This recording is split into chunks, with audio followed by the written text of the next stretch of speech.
Magandang umaga sa ating mga manonood via Facebook at YouTube Live. Narito na naman po tayo sa ikalawang araw ng 5 araw na pagsasanay sa Gender and Development hatid sa inyo ng Agricultural Training Institute Bicol. Para po sa kaalaman ng lahat, ang ATI Bicol po ay isang ahensya ng pamahalaan sa ilalim ng kagawaran ng agrikultura ay pagsasaka na may mandato na magbigay ng mga training o pagsasanay sa extension services sa larangan ng agrikultura at pangisdaan. Dahil sa kasalukuyan nating kalagayan, tayo ay nagpapatupad ng physical distancing, kaya't minabuti ng aming tanggapan na ipagpaliban muna ang ilan sa aming mga pagsasanay dahil ito ay kinukonsiderang social gatherings. Subalit, hindi po tayo pwedeng tumigil sa pagbibigay ng serbisyo publiko para sa ating mga kababayang magsasaka at mangingisda. Patuloy ang pagbibigay natin ng serbisyo sa pamamagitan ng ganitong pamamaraan sa tulong ng makabagong teknolohiya. Sa lahat ng viewers natin na sumusubaybay, inaanyayahan namin na i-share nyo itong programa para #sarabaykitagabos makanood.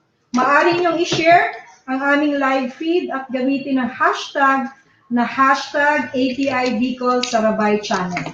Sa ating mga nagsasanay, pa-shoutout na lang po ng inyong full name sa ATI FB comment box. Magandang umaga, Luzon, Visayas at Mindanao, maging sa mga manonood natin sa labas ng bansa.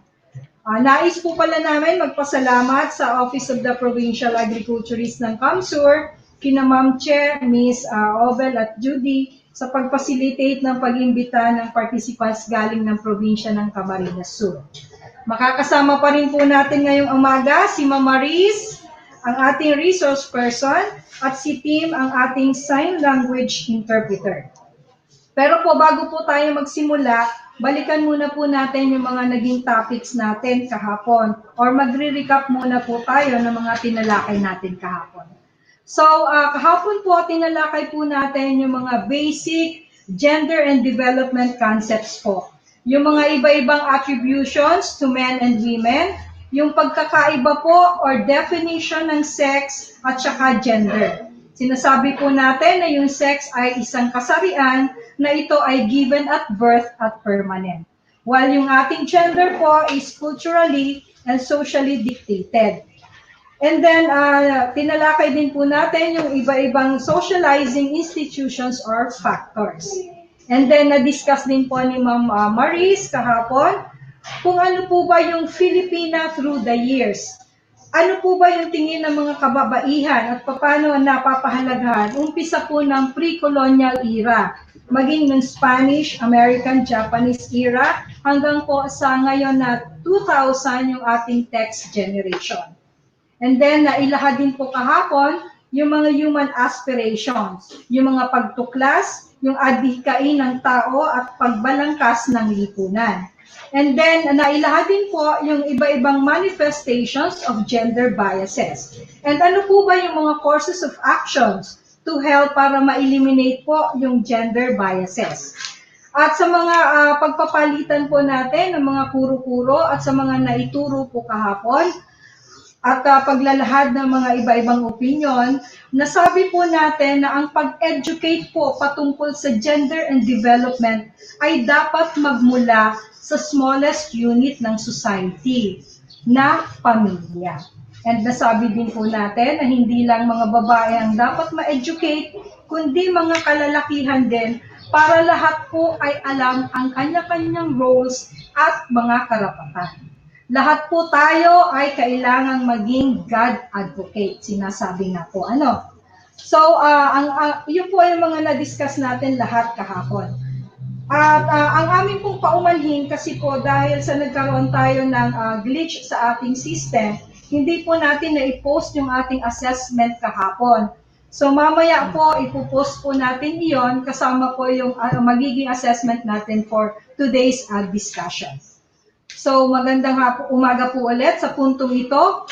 Ibibigay ko na po ang oras sa ating resource person, si Ma'am Maris, para po sa pagtalakay ng legal mandates at policy imperatives on gender and development. So good morning, ma'am, and take it away. Good morning! Magandang umaga sa lahat.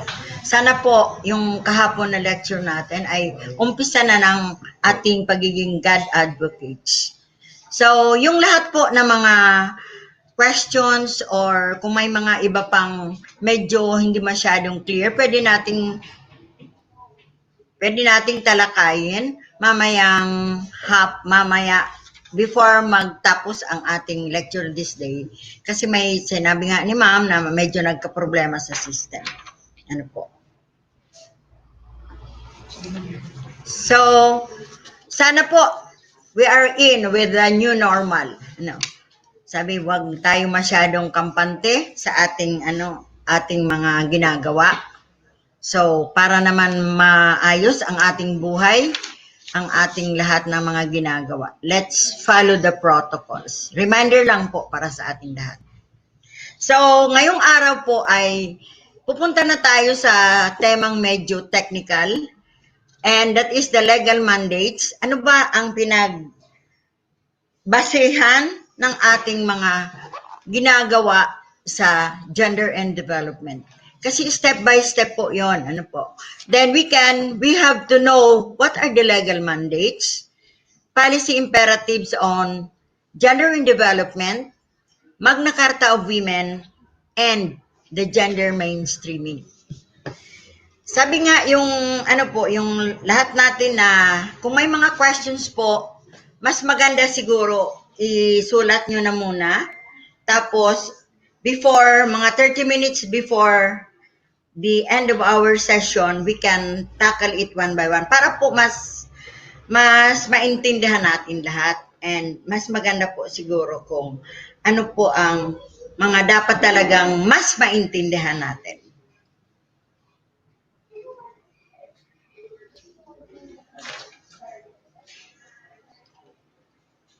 Ito po ang magiging scope of presentation natin sa ating talakayan ngayong umaga po.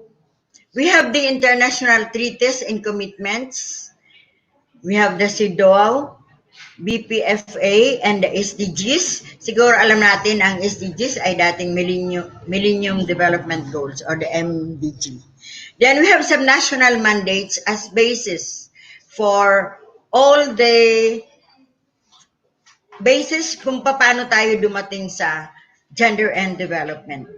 Then part 2 will be the gender mainstreaming.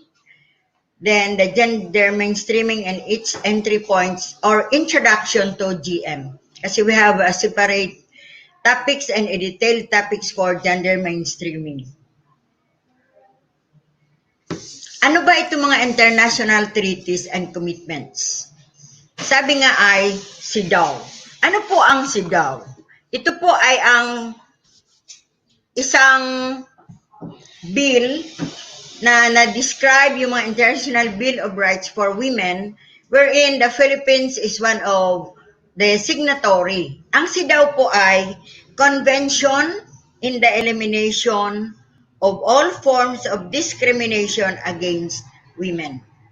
So, it came into force on September 1981. So, matagal na po. But then, the Philippines is one of the signatories of this treaty. Ano ba ang sinasabi dito? Sabi, state parties shall take in all fields, in all appropriate measures, including legislation, to ensure the full development and advancement of women. Ang pinaka-purpose po ay to exercise and enjoyment of human rights and fundamental freedoms on a basis of equality with men.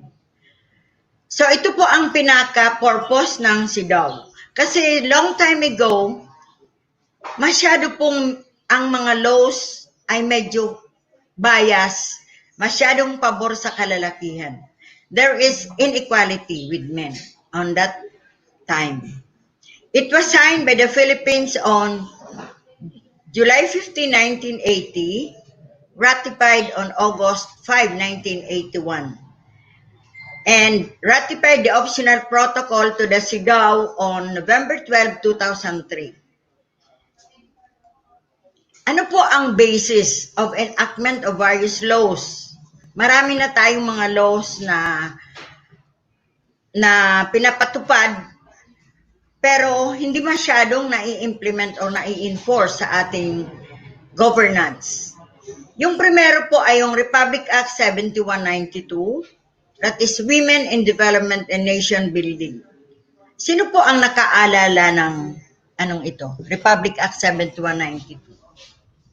If we would like to recall, ang author po nito ay isang Bicolano, isang legislator. Siya po ay si late Senator Raul Roco. At that time, he was adopted as women, anong tawag, may nakatag sa kanya na siya ay isang membro ng grupo ng kababaihan. So we have also the Republic Act 9262 or the Anti-VAWC. Itong Anti-VAWC ay i-discuss natin on the last day. We have the 7877 or Anti-Sexual Harassment. We have the Republic Act 8505 Anti-Rape.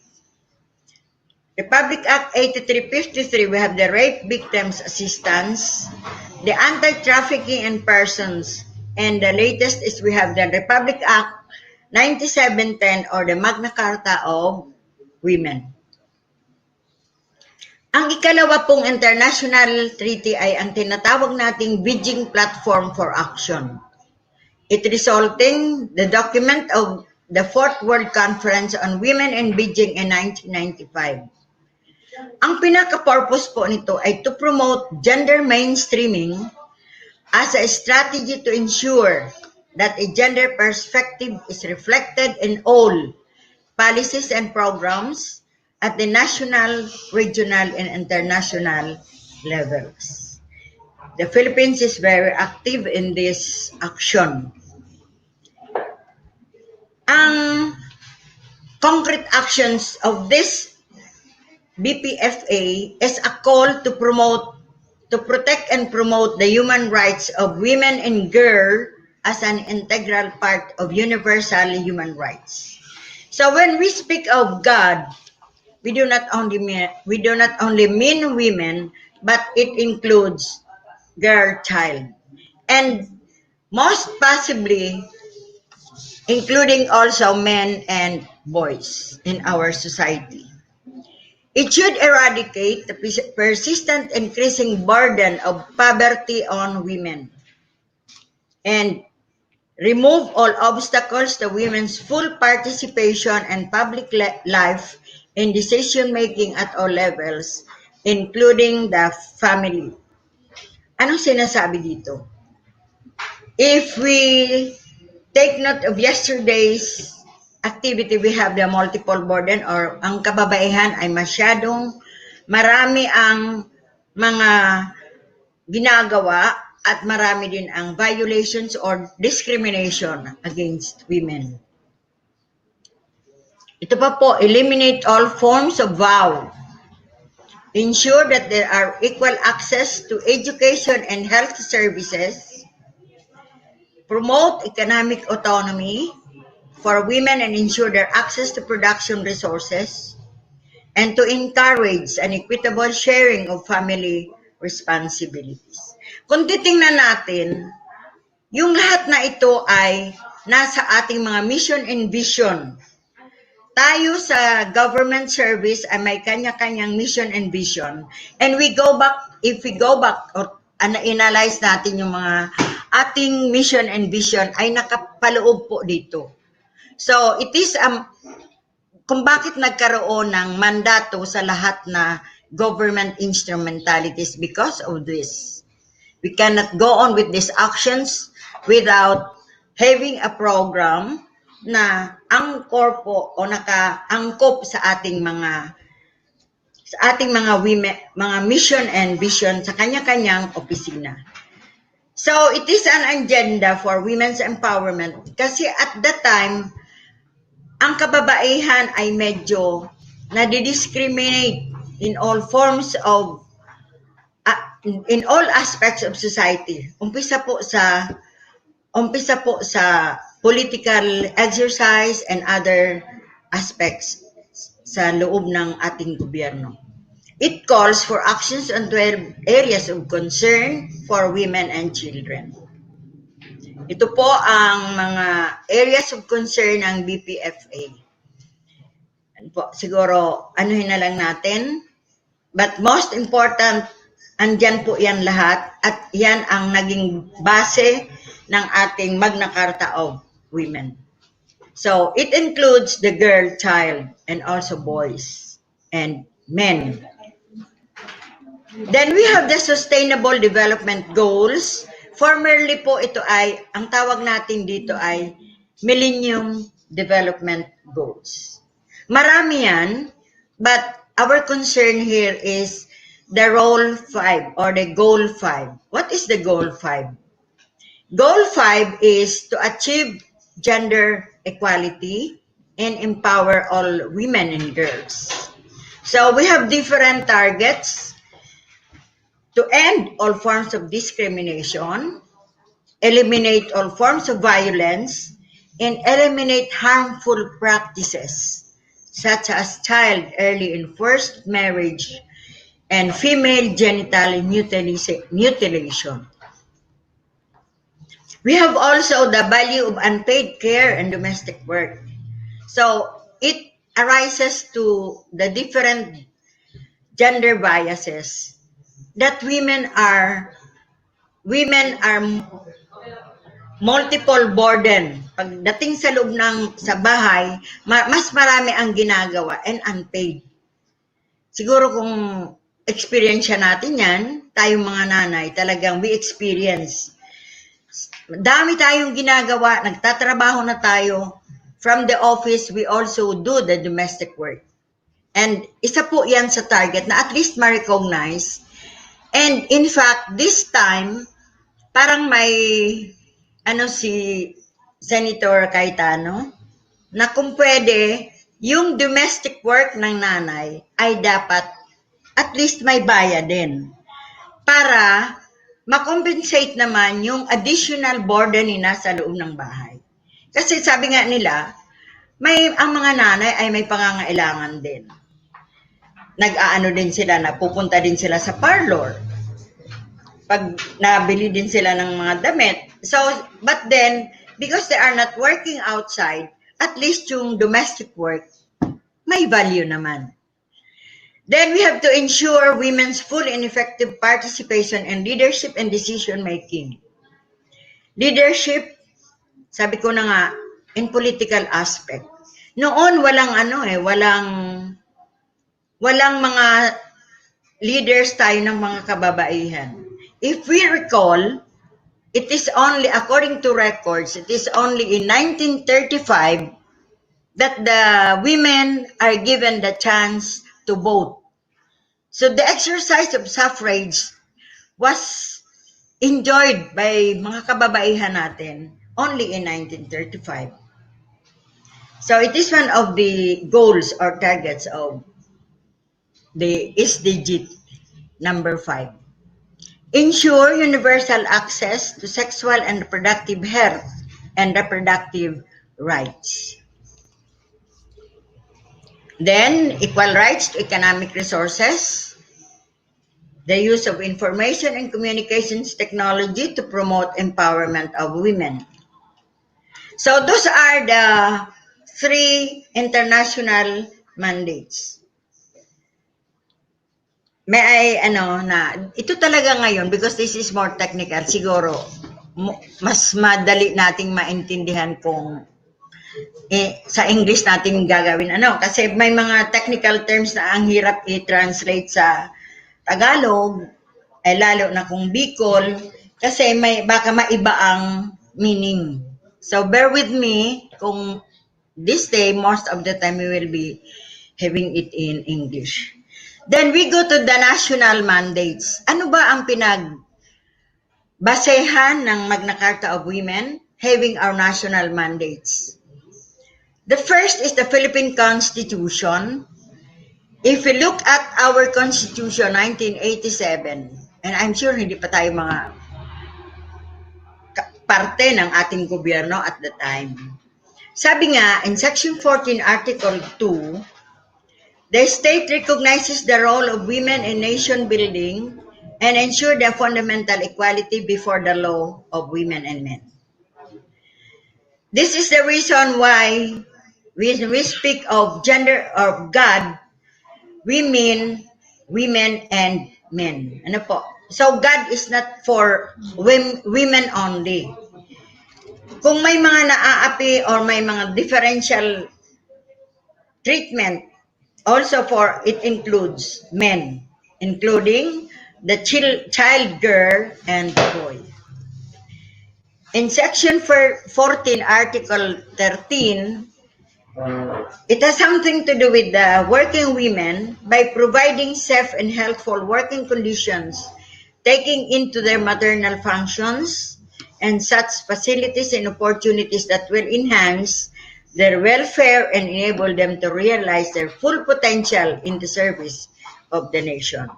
We are only having a review of our Philippine Constitution, but then we have to know all this. Republic Act 7192, it promotes, or that is Women in Development and Nation Building Act. It promotes the integration of women as full and equal partners of men in development and nation building.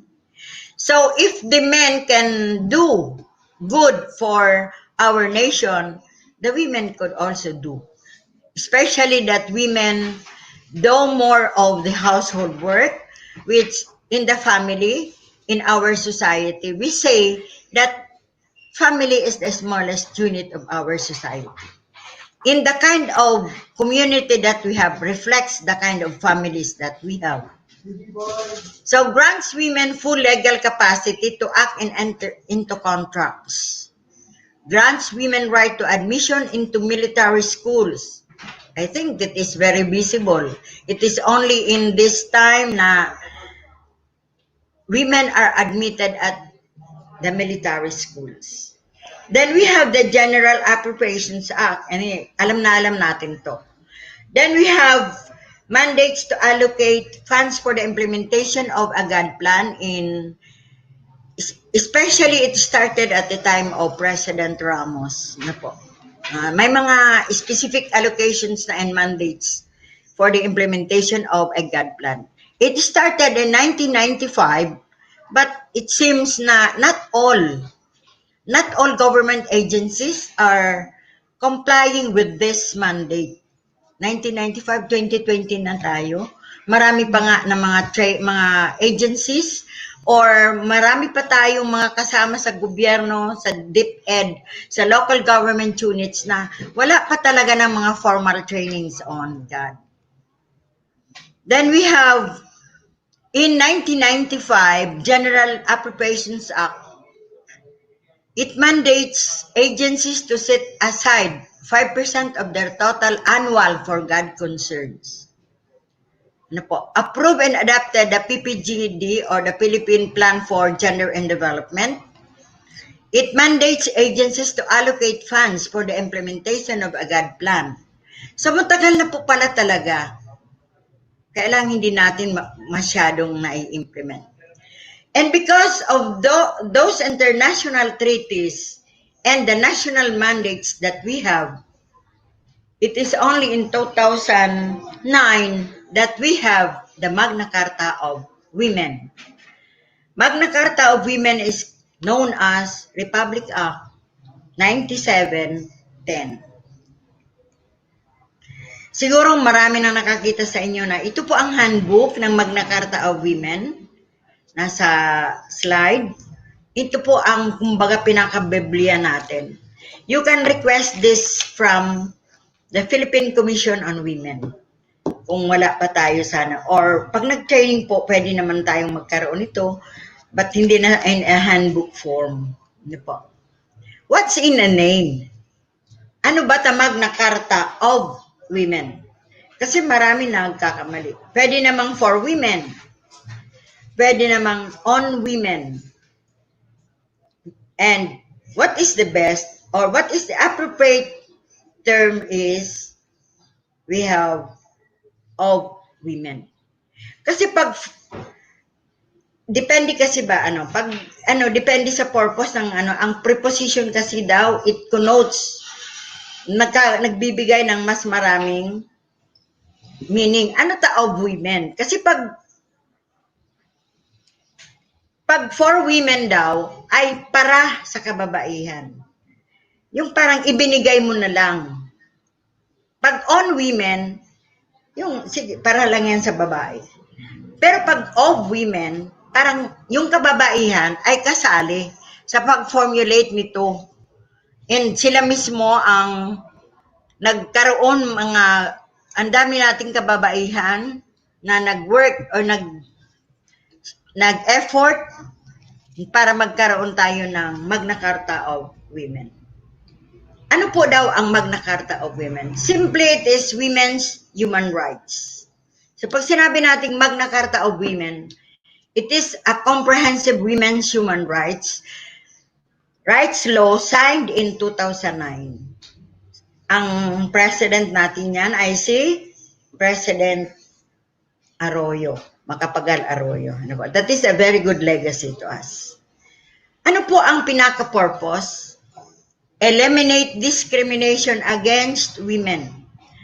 So if we recall the SIDAW, ang pinaka-purpose niya ay to eliminate discrimination against women by recognizing, protecting, fulfilling, and promoting the rights of Filipino women, especially those in the marginalized sectors. Dapat nating maintindihan, ano ba ang marginalized sectors? Alam ko naman na tayo, karamihan ng government agencies are working for the marginalized sectors of our society. Sino ba sila? These are the marginalized sectors.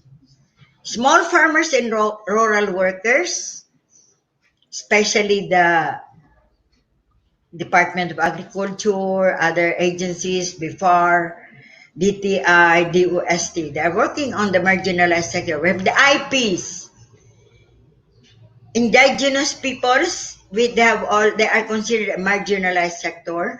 But if we work with the indigenous people, they have a separate law. Ano po?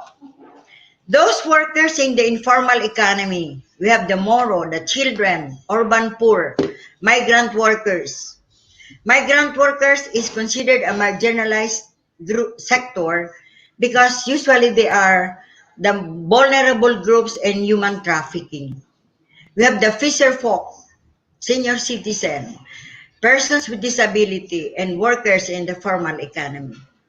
I suppose if we look back at our mission and vision, all they are concentrated or nakafocus po on how we could improve the lives of these marginalized sectors. Ano po ang Magna Carta of Women? We have also the IIR or the Internal Regulations. What? Declaration of Policy. Ang pinaka po dyan ay to affirm the role of women and ensure the substantive equality of women and men, and to abolish unequal structures and practices. Ano po ang substantive equality? Tingnan natin ito. Parang may a more clear definition of what is a formal equality versus substantive equality.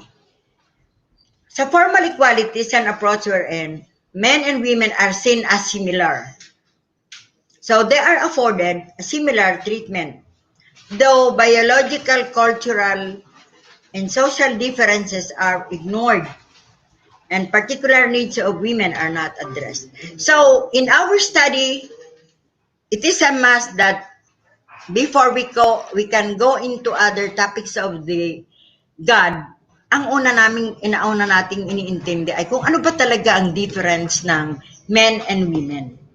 Kasi we have to look into the social differences, the biological differences, and the cultural differences.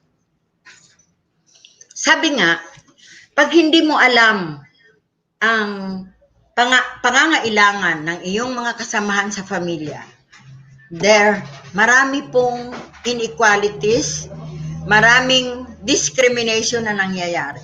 Kung tingnan natin yung mga violence against women kahapon, hindi ko masyadong nabigyan ng pansin yung sa rape. Kung titingnan natin, may mga andoon yung violence, we have the prostitution, we have the domestic violence, we have rape. Ang rape po ay considered gender bias kasi marami ang nangyayari. Nangyayari yan sa loob ng pamilya. So, sa umpisa pa lang, or within our family, marami na tayong nakukuhang discrimination and violence against our partners, the women, and sometimes the children are molested, and so they are victims of violence against women. So, ito po ang reason why we have to start from differentiating sex and gender. We cannot go on with our God lessons or God training without knowing deeply, or we have a deep understanding of what is sex and gender. Pag sinabi nating substantive equality, women are given equal opportunities to achieve equal rights. And so it goes with the God goal, which is gender equality and women empowerment. It is critical that for equality to be meaningful, the particular needs of women must be taken into consideration.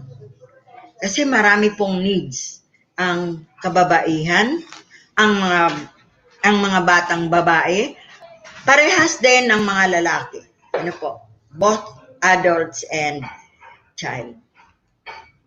Ano po ang principles of human rights of women? Ito po ang pinaglatag ng Magna Carta of Women, that human rights are universal and inalienable. Pare-parehas po. Ang human rights sa ibang nasyon ay parehas din sa atin. It is said that all individuals are equal as human beings by virtues of the inherent dignity of each human person. No one should suffer discrimination on the basis of ethnicity.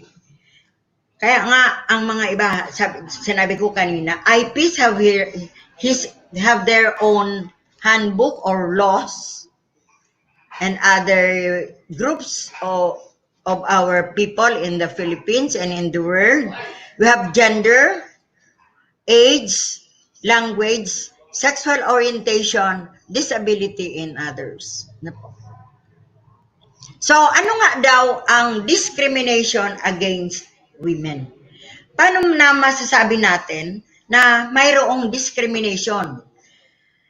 Discrimination starts with, sabi ko na nga, within ourselves, with your family, in the workplace, and in the whole governance. So, hindi lang po yan in one aspect of the society, but nakikita natin yan or pwede natin yan ma-experience kahit saan.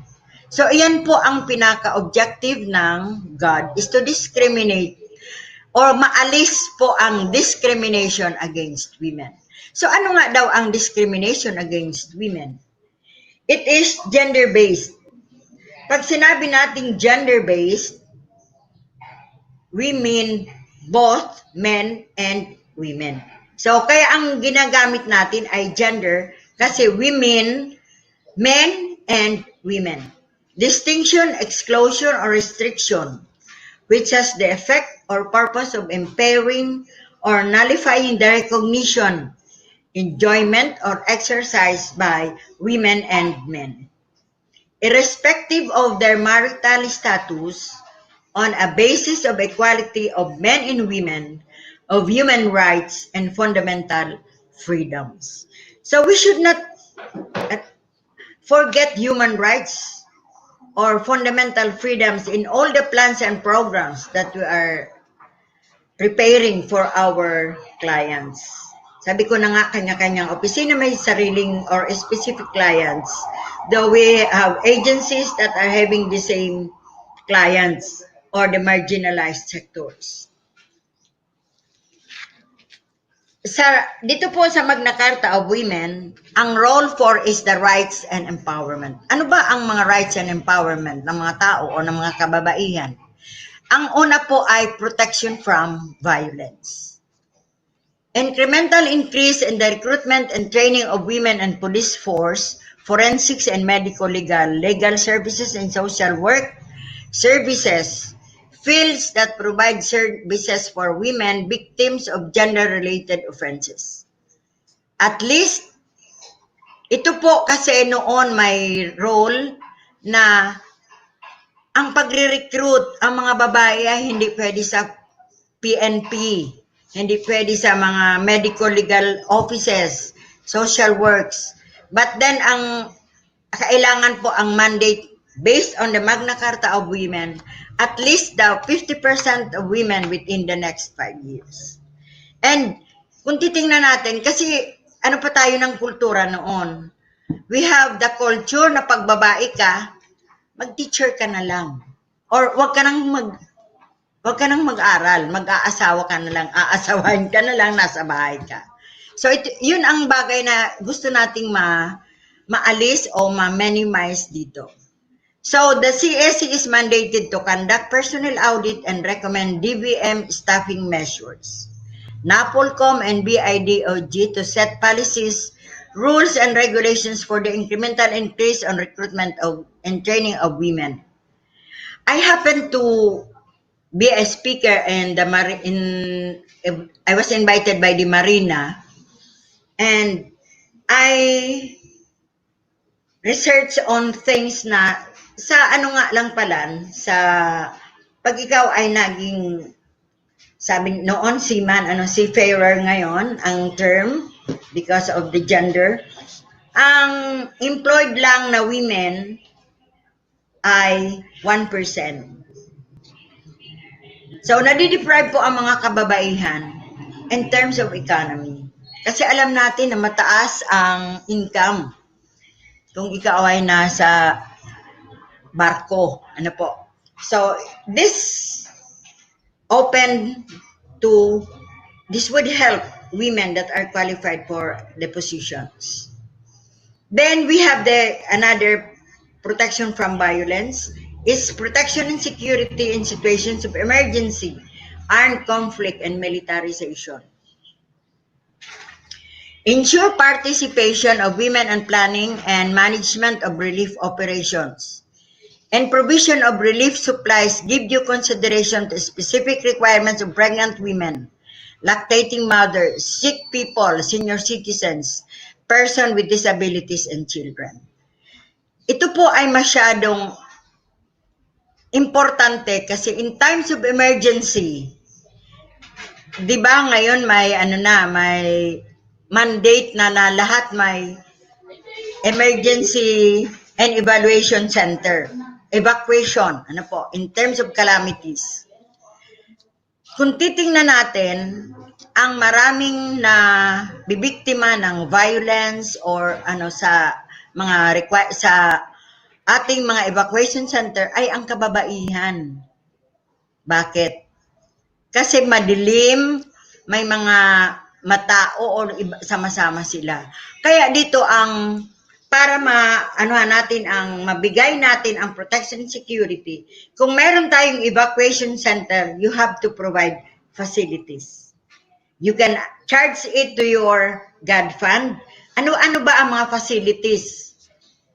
Dapat may ilaw, may separate CR for men and women, and ang ibibigay pong mga relief ay dapat po angkop kung sino-sino ang mga andoon sa evacuation center.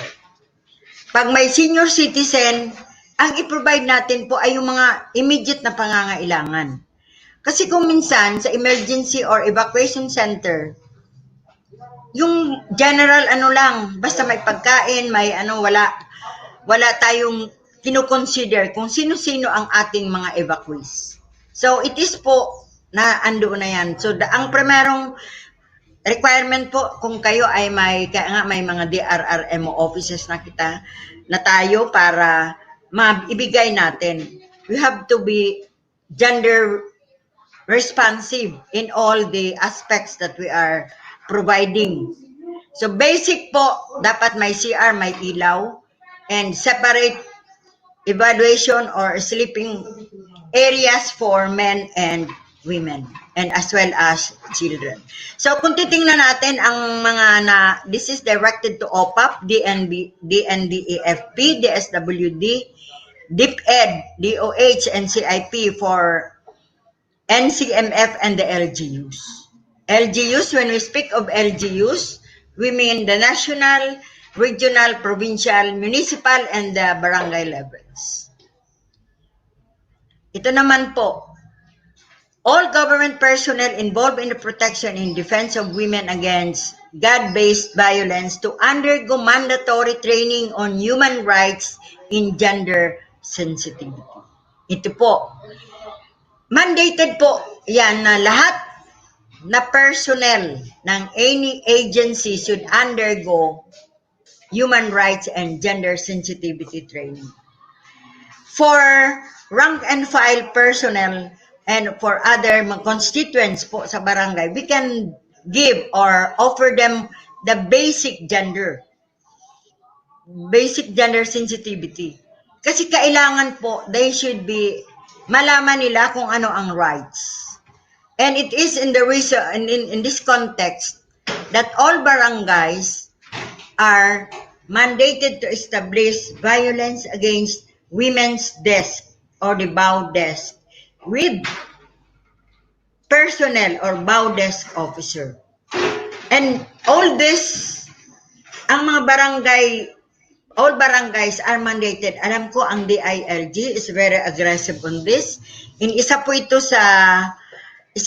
sa criteria kung aano sila ng mga outstanding barangays or the yung SGLG ng DILG. Isa po ito sa tinitingnan. Ito po, protection and security in times of disasters, calamities, ensure the participation of women in gender-responsive disaster management, including preparedness, mitigation, risk, reduction, and adaptation. Ito po yung sinasabi ko kanina. While we have the emergency or evacuation centers, we have to provide and we have to include women. In the committee for the JRDM or the gender or the DRRMO, dapat po i-include ang kababaihan sa mga committees. Kasi mas alam nila kung ano ang pangangailangan ng kababaihan, ng mga bata at ng mga matatanda. So it is a right that women should be included in your disaster management committees in all aspects, including the preparedness, mitigation, risk reduction, and adaptation. LGUs and agencies concerned in disaster risk reduction shall develop and implement a gender-responsive work and financial plan. So, kailangan po ang mga LGUs and other agencies, pag nagawa po ng God plan, see to it that your disaster risk plan should be gender-responsive. Ito ang one of the reasons why ang lahat na technical working group or ang lahat na agencies and LGUs ay dapat nagkaroon ng God training, specialized training on God in order to provide what is called for in the Magna Carta of Women. Proactive adoption of measures by camp managers to prevent sexual violence in evacuation center and relocation site. Yes, ito ang sinasabi natin kanina. Na dapat po may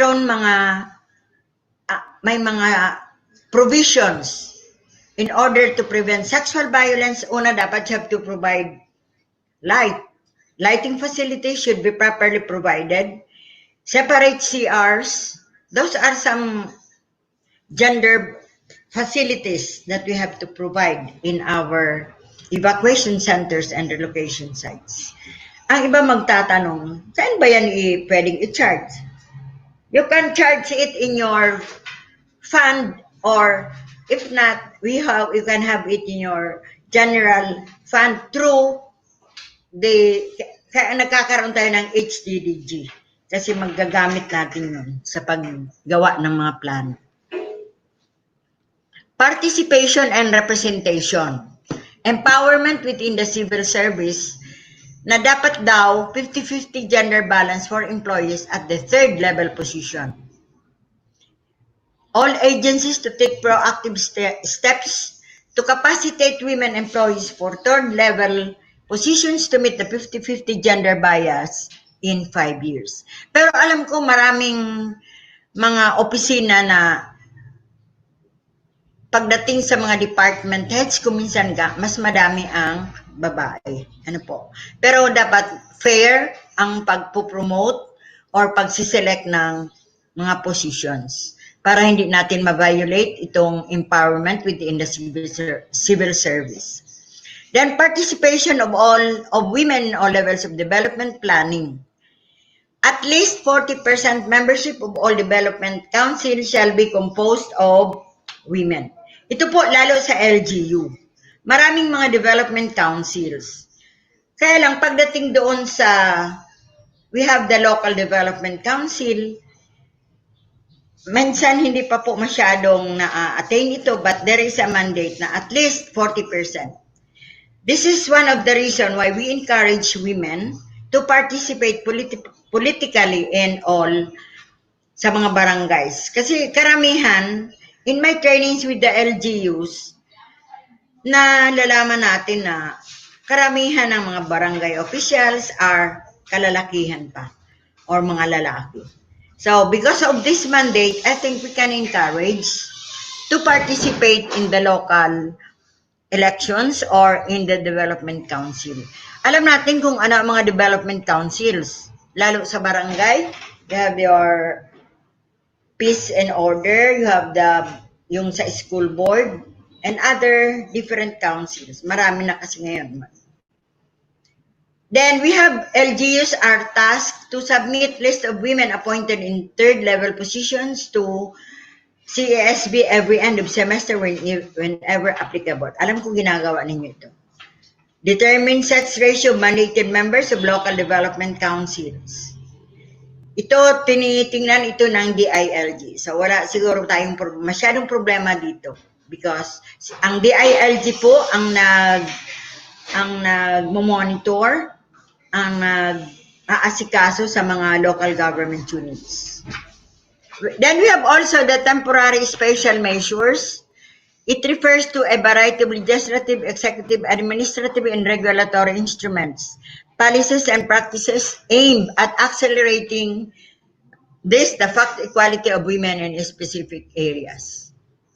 So those are some of the different rules or requirements na dapat po talaga maipatupad. Lalo na po itong mga doon sa evacuation centers, it is po a must that you have to observe the different and provide the different gender facilities in your location and sites.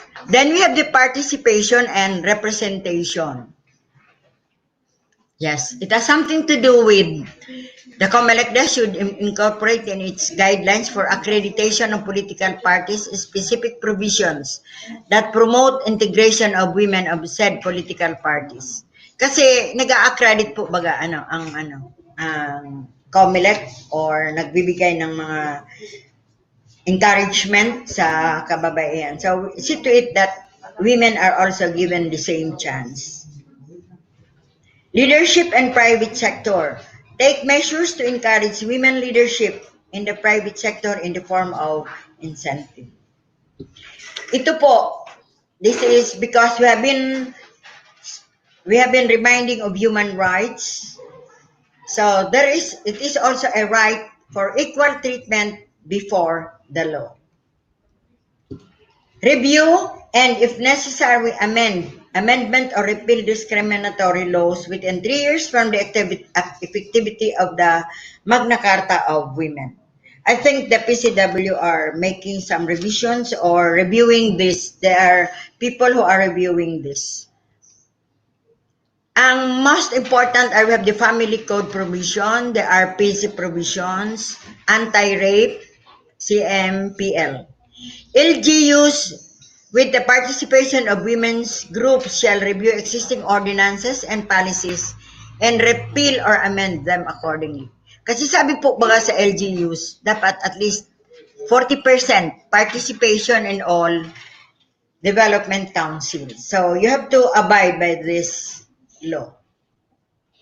Example is the Family Code, Article 14, on provision giving preference to the father's consent to the marriage of children between ages 18 and 21, and in the revised penal code. So there are revisions in, kasi if we look at the penal code, especially on adultery and concubinage, yung dati nating law, parang mas naaapi ang babae. Ano? Kasi for adultery, wherein the woman is the, anong tawag doon? Siya ang may nagkasala, ang proof of sexual intercourse by a woman with a man other than her husband. Yan lang po ang pinaka parang evidence. While sa concubinage, dapat po mahuli mo pa. Ano po? Mahuli mo. May mga ito ang tatlong basis for conviction. So this time, ang alam ko po ay pinag-aaralan na ito kasi dapat po parehas lang ang mga ebidensya against people committing adultery and concubinage.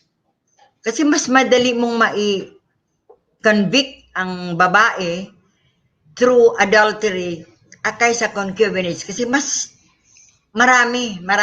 Halimbawa, the husband keeps the mistress in the conjugal dwelling, shall have intercourse with a woman who is not wife under scandalous circumstance. Dapat mahuli mo pa. Ano po? So, pinag-aaralan na po ito. Ito sa example. Kasi ito ang alam na very common ito sa mga tao and alam natin na mas madali ito. So, these are may mga revisions na po based on penal code and also ang family code. May mga pagbabago na po. Hindi ko masyadong kabisado pero the Senate and the Congress and our government is working on it to be fair for both men and women. Another rights and empowerment is equal access and elimination of discrimination in education, scholarships, and training. Ito po ay naka-focus for DepEd or the field of education. Alam ko po ang DepEd and CHED ay may mga kanya-kanyang guidelines for gender mainstreaming. Alin po ang inaano dito? Ang mandato ay for the revision of gender stereotypes and images and existing educational materials and curricula. Kasi iba naman po yung yung way back years ago ang mga materials or curricula ay masyadong masyadong stereotypes. Ang mga image ay pag sinabi mong nanay, nasa bahay lang, may lang pati. Ano po? Anong gawa ng nanay mo? Nasa bahay lang. Housekeeper lang. Ano po? So, lahat yun ay pinapaano para maalis naman yung gender bias, which is number one, especially the stereotyping in images or other materials. So, inuumpisa na po yan ng DepEd. Ang paggagamit po ng gender fair language, capacity development on God for teachers. So, the first step is, dapat po ang DepEd at CHED, bigyan mo na po ng pansin na this should be capacitated on, specifically on God. Kasi marami po ang mga kailangan baguhin lalo na po sa materials, educational materials and curriculum. Capacity development as well as po sa lahat na tao. Kahit po nga sa mga local government units, we encourage them to have capacity development on all their constituents. To po, equal access on elimination of discrimination in education, scholarships, and training. This is especially addressed to DepEd, TESDA, and CHED to develop programs to increase the enrollment of women in non-traditional skills, training and vocational and tertiary levels. Develop policies to ensure that all teachers and trainers have equal access to scholarships. So, emphasize po ang equal access to scholarships.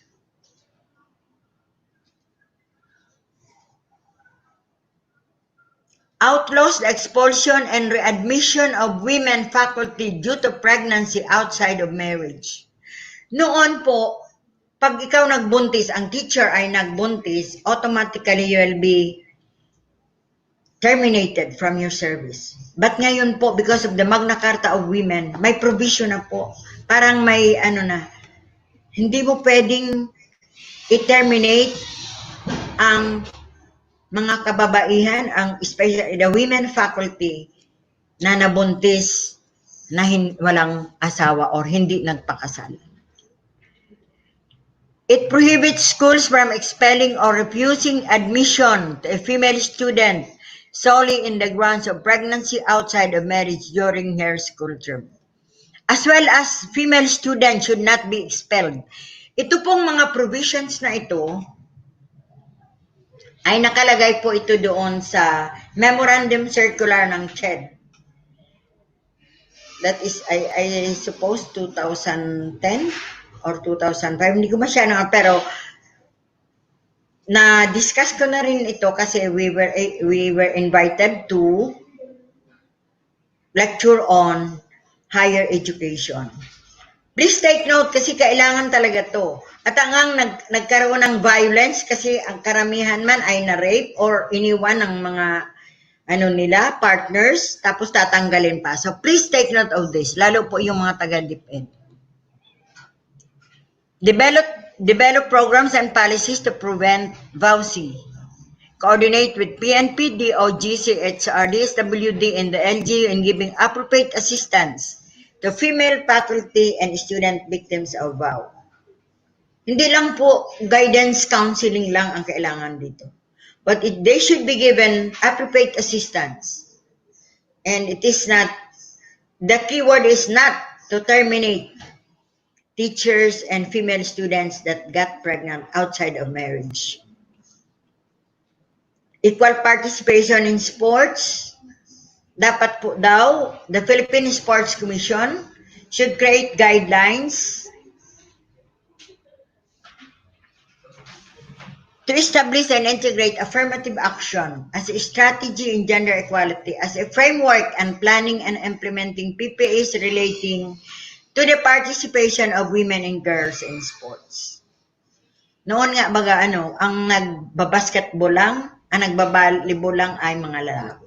But then we have to encourage, lalo na po sa reward system, we have to encourage, there should not be stereotyping in the sports development. Remove gender-based discrimination in competitive and non-competitive sports. Ito po. Also, in granting athletic scholarship should be open for men and women students.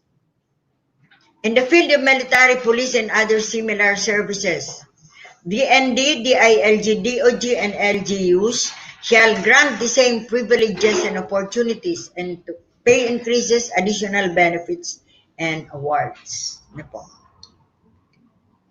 Accord women and men the same capacity to act in and enter into contracts, including marriage. Open all military services occupations registrations to women. Non-discriminatory and non-derogatory portrayal. Formulate policies and guidelines. This is addressed to the OPS, the NTC, MTRCB, OMB, NCCPA, and other agencies to protect women against discrimination in media and film. Ensure that media and film industries comply with the act. Kasi noon, magpo-promote lang ng alak, ano ang nakikita nating mga sa commercials? Babaeng nakatupis, nakakabayo sa kabayo. Ano po? Naka-ride sa horses. Ano kaya ang difference noon? Saka ang paggagamit ng ang tawag doon, mga hashtags. Kuminsan yung nakatikim ka na ba ng 16 anyos? O, mga demeaning, po. So, binabawal na yan. That's non-discriminatory and derogatory portrayal of women in media and film. Maganda naman kasi na nabawas o nawala na yung mga yan. O, ito mga examples.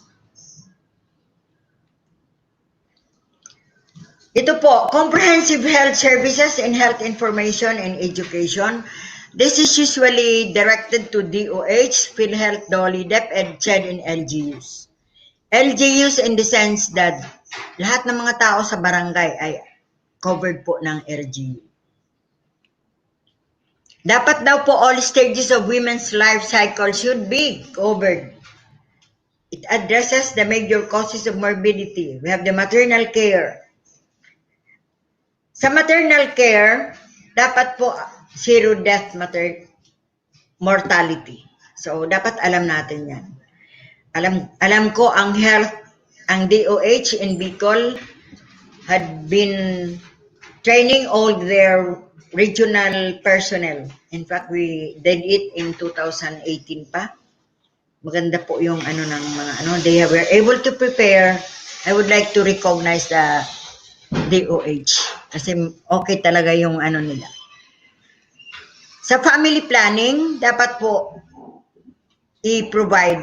But in family planning, particularly, dapat po included ang lalaki.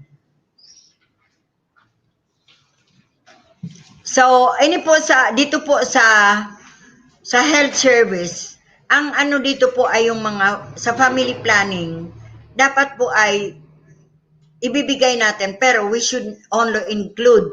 Pagdating po sa training, dapat po kasama ang mga lalaki. Hindi yung ang ini-educate lang natin ay kababaihan.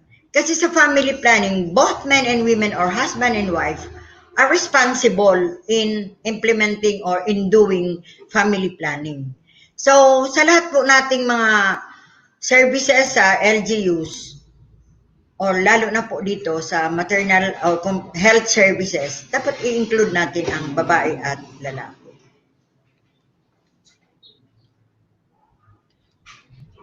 Ito po. Sa LG, you have to promote gender-responsive, rights-based, and culture-sensitive local ordinances and policies.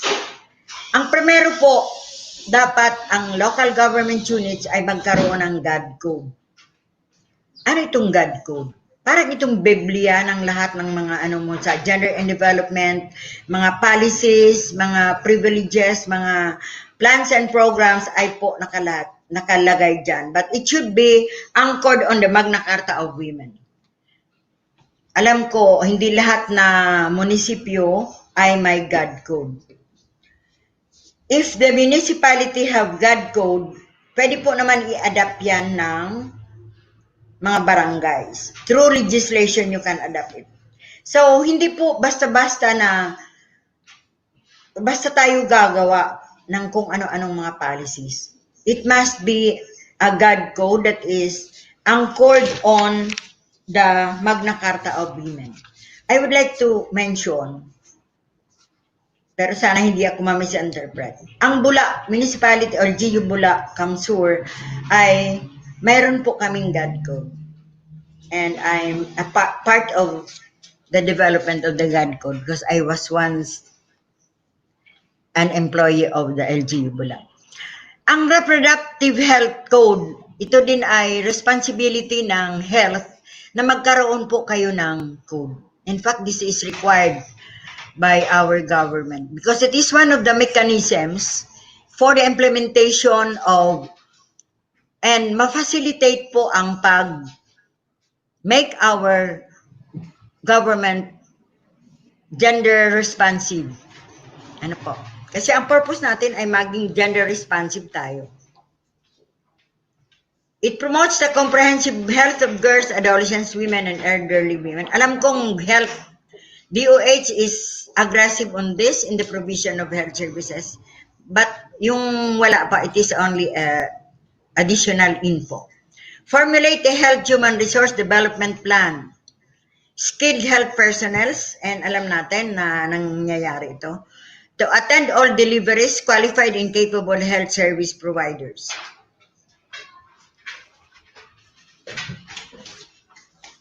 Ito po ang develop health programs. Siguro, ano na lang natin bypassing. Alam ko, nangyayari na ito, and ginagawa na ito ng mga DOH sa lahat na provinces, LGUs, and other levels of our society. Ito po, special leave benefits for women. Ito po, bago to, female employees in the public and private sector who undergo surgery caused by gynecological disorders shall be entitled to 2 months, especially with full pay based on gross monthly compensation. Ito po, may kolatilya. But she should have rendered 6 months of continuous employment service for the last 12 months prior to surgery.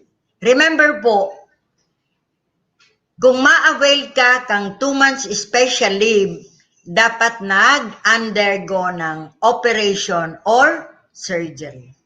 Kung consultation lang or purely medication, hindi ka po qualified. So this is especially benefits for women in addition to your sick leave and other leaves. Ano po? Gynecological disorders, dapat po na-operahan ka or you undergo surgery. If extended leave is needed, earned credits may be used. Yung mga cumulative earned leave credits mo, pwede mong gamitin. Non-cumulative and non-convertible to cash. Next po ay equal rights in all matters relating to marriage and family relations. We have the family code. So, there is already a set standards and developed gender fair modules on marriage, family relations, parent effectiveness, and non-sexist child rearing. Ini po ang natin,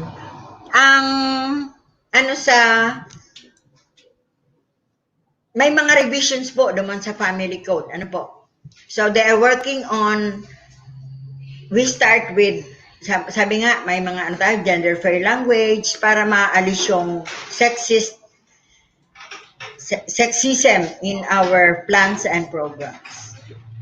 Non-sexist child rearing, ano ba yan? Na sabi pag-aalaga sa bata ay gawain lang ng babae. Yan ang example ng non-sexist child rearing. Ang pag-aalaga ng bata o mga anak ay hindi lang responsibilidad ng nanay. The LGU provide trainings on the popularization of rights and obligation of spouses, management of household, and shared parenting. I think the LGUs are doing this well. Sa pag nagkuha ng, may mga ginagawang marriage counseling, So, I think ginagawa na ito ng ibang mga LGUs. The Supreme Court should ensure gender equality and women's empowerment agenda. MCLA, mandatory continuing legal education courses conducted for legal practitioners. Yes, the legal practitioners are experts on this. Alam ko yung material nga na ginagamit namin sa 9262 is a product of a lawyer or somebody who has a legal mind. Ito po ang especially directed to marginalized sector. Yung una is for DepEd, for health, and for other government sectors. This Rule 5 is for specific and directed purposely for the marginalized sector. One is food security and productive resources. Tingnan natin, sino-sino ang mga agency na ina-address nito. We have the DA, DOST, DTI, Department of Energy, na ulit ang DA, DAR, DOT, BFAR, NCIP, DPWH, and LGUs. LGUs ang pinakamaraming obligasyon towards gender-responsive governance. Provides for the right to food security and productive resources, including equal right of women in the titling of the land and issuance of stewardship contracts and patents. As to the provision of food and security, ay alam ko naman na ang DA, ang ATI, ang BFAR, and other agencies are really giving so much of this for food security and productive resources. Lahat ginagawa nila para ma-transfer yung technologies for food security. Ito pong sa equal right of women and the titling of land, issuance of stewardship. I'm glad na isa po ito sa binigyan ng pansin ng Memorandum Circular ng DAR.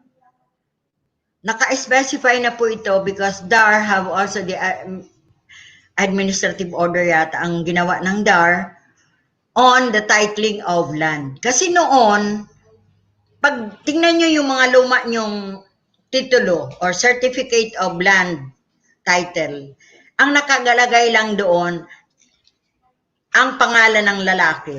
Ano po? Not necessarily nakalagay ang pangalan ng asawang babae. But ngayon, ang circular ng DAR ay naka-specify na this land is a property of, halimbawa, Jose and Maria or the spouse Maria. Nakalagay na po. Kasi parang ano masyado noon na masyadong dihado ang babae. Lalo na po pag nagkaroon ng problema ang mag-asawa, walang nakukuha ang babae. Kasi ang sasabihin ng lalaki, ay hindi, ang property natin ay nakapangalan lang sa akin. So, ngayon po ang DAR ay, kung titingnan natin yung administrative order, naka-specify na doon na all titles of land, the names of the husband and wife or the spouses should be spelled out in the title. Land, localized, accessible, secure, and affordable housing. LGUs issue the Housing, Urban, and Development Council ba to? And key shelter agencies shall ensure full participation and involvement or equal housing opportunity for men and women or the marginalized sector. Kaya sa mga LGU or other agencies, you are mandated to provide housing facilities. Pati sa mga government agencies, kung kaya man lang ng mga government agencies, you have to provide housing for your employees. It is a right and one of the rights in the Magna Carta of Women. Ensure non-discrimination against female-headed household in the provision of relocation and resettlement sites. So, dapat talaga po pag nagkaroon tayo ng survey, lalo na sa mga barangays or the LGUs, dapat po identified. Kasi may mga household survey tayo, ilalagay mo kung female-headed household dyan. Ano po? Female-headed household should be given also the same provisions in the relocation and settlement side. And also, we have to provide basic social services. Alam na natin kung anong basic social services. So, the water, light, mga tinampo o kalsada. You have to provide other amenities. Halimbawa, may school. Those are the basic social services. Health centers. Kung kaya, you have to provide daycare centers. Decent work. Ensure that decent work standards for women and support services in gears to protect women from occupational and health hazards taking into account their maternal functions. Sa mga kababaihan, lalo na, dapat po may mga protection or we have to observe the occupational and health hazards. Dapat po, work and family life balance. Kung ang mga nanay, halimbawa, ang mga nanay ay may mga ibig natin bigyan ng mga trainings, consider po natin yung time na hindi sila busy paggawa ng or do the household work. Halimbawa, may pa-training or skills training, tingnan natin yung bakanting oras nila or yung tapos na sila mag-prepare ng food para sa family, at least na sundo na yung mga bata. So those are some of the support services that we can provide to the mothers. Ito po, initiate investment-friendly policies to help them establish local businesses. Because of one of the goals of God, which is women economic empowerment, I think this is very important. You have to provide trainings, sinabi ko nga noon, trainings and other policies na makatulong yung makagaan sa mga kababaihan. And also those, especially for the women migrant workers na mga nabiktima ng mga or the returning women, they should be given the chance to establish their local business. Sa livelihood, assistance to provide women livelihood, credit, capital, and technology. Skills training, business-related for women entrepreneurs. Alam mo itong mga agencies na itong na enumerate, they are open. Tayo lang naman ang dapat pumunta sa kanila. Ano po? Pero alam kong ginagawa natin ito. Hindi natin, lalo na po ang mga taga-LGUs, try to approach or to coordinate with other agencies, especially special mention to these agencies, the DOLE, the TESDA, NAPSI, DOST, DTI, DSWD, DA, the ATI, DOF, BSP, and the TRC. Yan po ang mga opisina na they are national agencies that provide trainings, capitals for women or for potential women entrepreneurs. Nung one time, nag-training ako ng mga local government officials. Sabi ko, ang sagot nila, ma'am, we cannot provide them trainings because wala kaming budget for that. Sabi ko, alam natin na may mga agencies na talaga pong willing magtumulong sa ating mga kababaihan, ating mga kabataan at mga kalalakihan na gusto magkaroon ng trainings, magkaroon ng business or mga maliliit na negosyo para sa i-augment ang family income. So ito kuminsan kasi hindi nila alam. And they are very willing to provide. And it is one of the, also yan sa kanilang mga mission and vision. Then we have the livelihood, credit, capital, and technology, training of packaging, marketing, product development. Kasi may mga, if we go, kung mag-a-avail tayo ng financing sa ibang financing institutions, hingian talaga kayo ng product development, mga plano or mga, what we call that, simple proposal. So these agencies are willing to help. So wala namang problema, ang kailangan lang natin ay coordination. enhance access to credit and capital. Sa ating mga employees or nasa gobyerno, you can go to GSIS, SSS, and other financial institutions. Kasi hindi lahat na nasa gobyerno ay hindi na kailangan ang additional income and credit facility. For education and training, especially for migrant workers, ang DOLE po ay very open and they have offering skills training and helping the women migrant workers.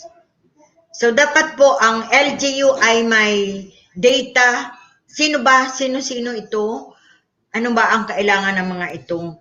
So you have a profile of your constituents, ano po.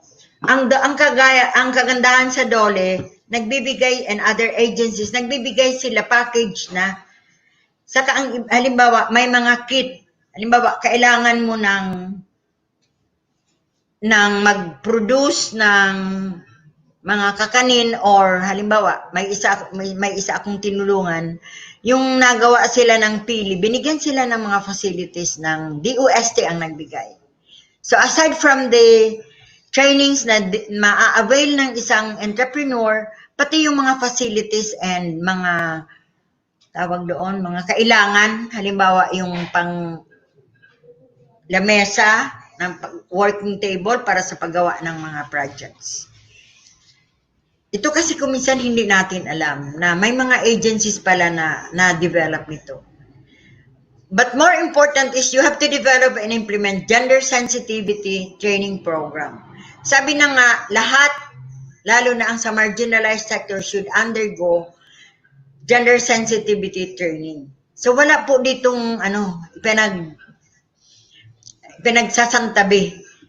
Sinabi dito, all constituents, all personnel should undergo gender sensitivity training. And they should have an equal opportunities in all the training skills and development. Kung may mga scholarships, we can go to the different, at least to reduce poverty. Kasi if we look at our vision, ang pinaka doon ay to reduce poverty. I-review natin kung ano ang mga, kasi sabi nga natin, ang lahat na ito, ang gender in development ay to come up with the plans and programs na matulungan ang ating mga personnel, ang ating mga constituents na ma-improve ang kanilang, ma-develop ang kanilang talents at ma-improve ang kanilang kabuhayan. So it should start with the training. Ano po? Kasi walang kahit na anong bagay, kailangan po may kunting pag-aaral. So we have to have, it must be equal opportunities. Kasi kung minsan may mga programa, kung alin yung hindi masyadong nangangailangan, yun ang nakaka-avail. And we are not solving the poverty of our constituents and our people. Sabi nga ng mga barangay officials, ma'am, God lang, tapos ang pala natin ay ma-improve ang quality. Iyan ang pinaka-goal. Sabi nga natin, equality for both men and women into improve or economic empowerment of our people.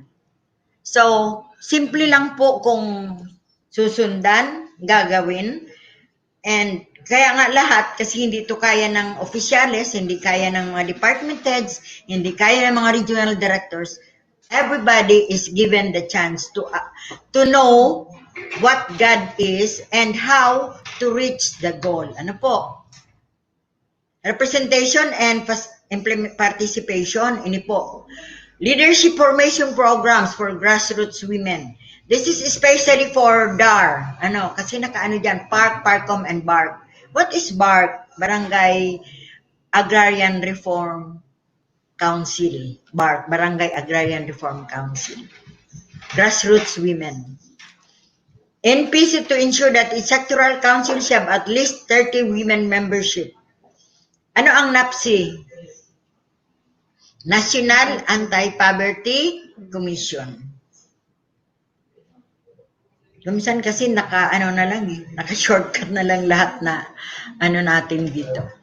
Right to information.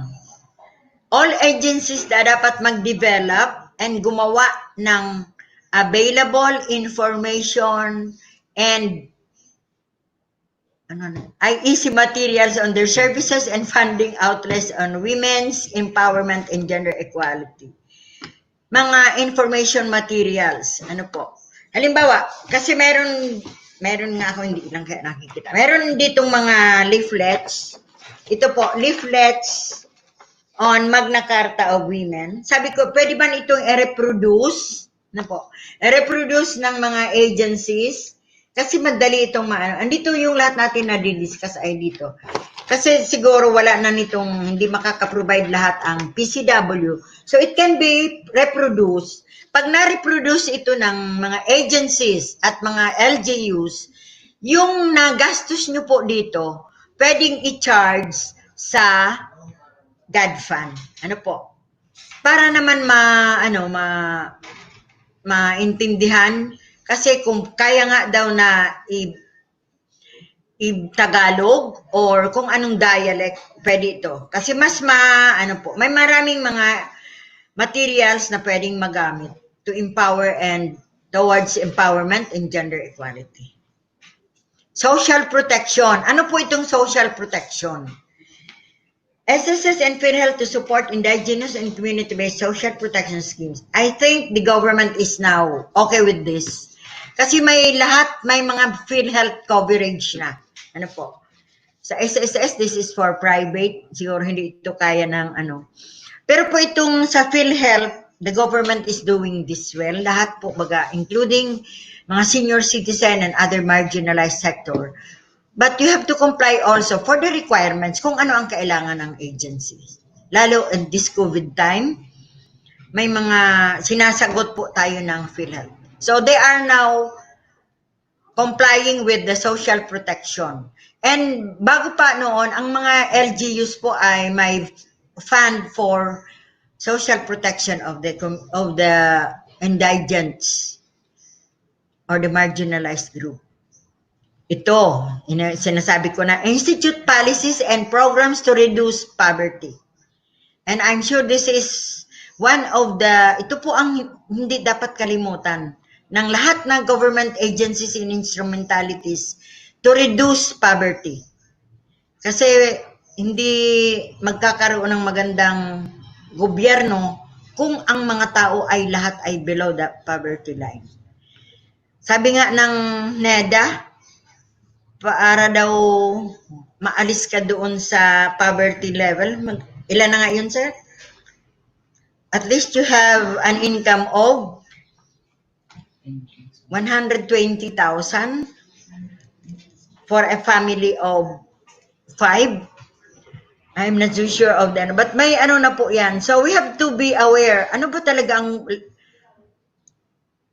poverty threshold? This poverty threshold, nakikita po ito doon sa CBMS, Community-Based Management System. Nakalagay doon ano ang poverty incidence ng isang komunidad at ng mga barangays. So this would be a right reference for our plans and programs for our marginalized group and for our people. Ito po ay mga input para sa ating preparation for the God plan and budget. But anyway, we will not be doing this. Recognition and preservation of cultural identity. Ito sinasabi ko po.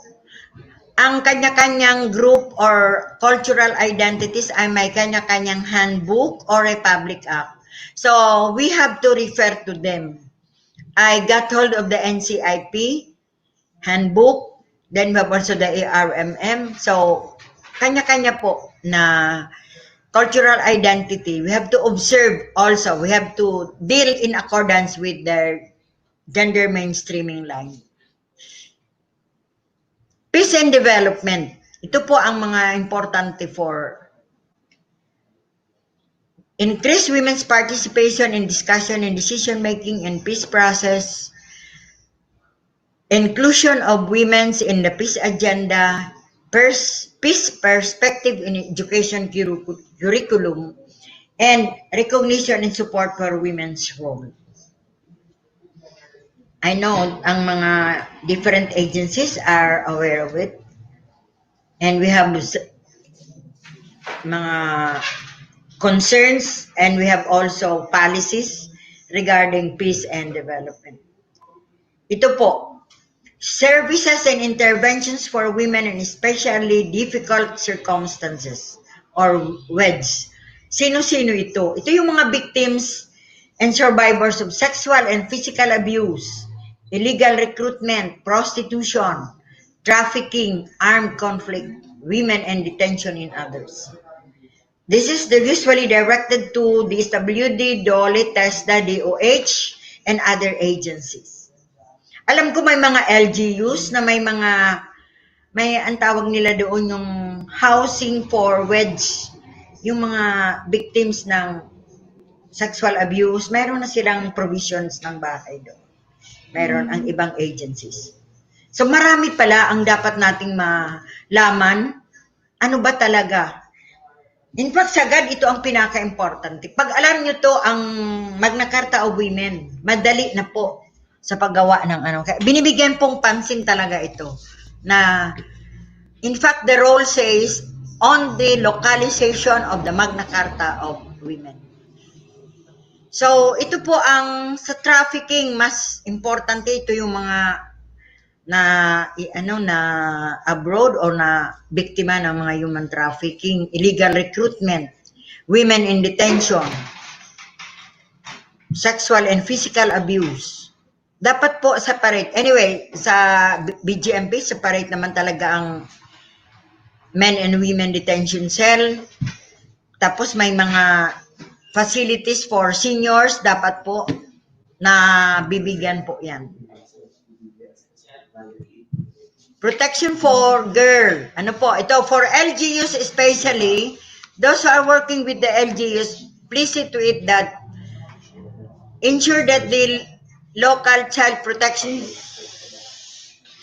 council should adopt existing indigenous mechanisms. Kasi sabi natin, ang God is not only for adult or not only for women, more so with the girl children and the boys children. Ano po? See to it that the LCPC or the local Children Protection Council is established, strengthened, and dapat functional. Pursue measures to eliminate all forms of discrimination against girl children. Sad to note that especially mga bata, sila ang nabibiktima ng rape. Ano po?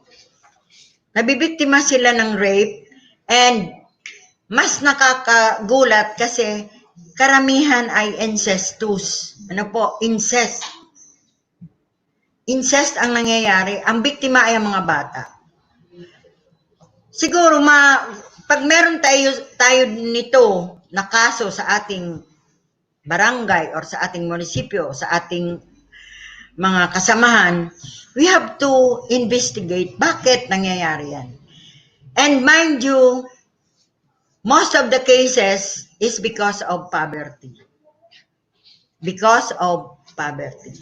Yung nanay wala, iniiwan sa lolo o sa ama or sa ano. So nabibiktima sila ng mga violence against children. Incestuous, nakakaawa, nakakatakot because of poverty. So let us put poverty as the key in the implementation of our God. Kasi by then, pag naano mo yan, kasi ang sabi nga talaga, ang one of the causes of rape or incestuous rape within the locality is because of poverty. Tingnan mo, ang bahay isa lang. One room house. Ano po? Pagtulog tabi-tabi. So, may mga temptations, may mga cases na ganoon. Huwag na nating kasi alam natin yan. And sometimes, hindi pa rin i-report. So, everybody has the right to makialam. Ano po? Dapat makialam tayo. Pag may mga violence against women and children, dapat makialam tayo. Noon, pag may mga ganoong problema within our society or sa ating pamilya, we keep silent kasi takot and hindi alam. So, with this God, kaya ito nga ang isang dapat na natin na lahat para malaman nila kung ano ang mga karapatan nila. Karapatan ng lambang isa para paano masugpo ang mga violence against women and children. Yan. Connect na ito for protection from all forms of abuse and exploitation. Protection of women against senior citizens. Neglect, abandonment, domestic violence, abuse, exploitation, and discrimination. Hindi lang batang babae, but includes senior citizen. Kung may mga lalaki na ganoon din ang experience, kasali din ito dito. Kasi we are dealing with gender and development.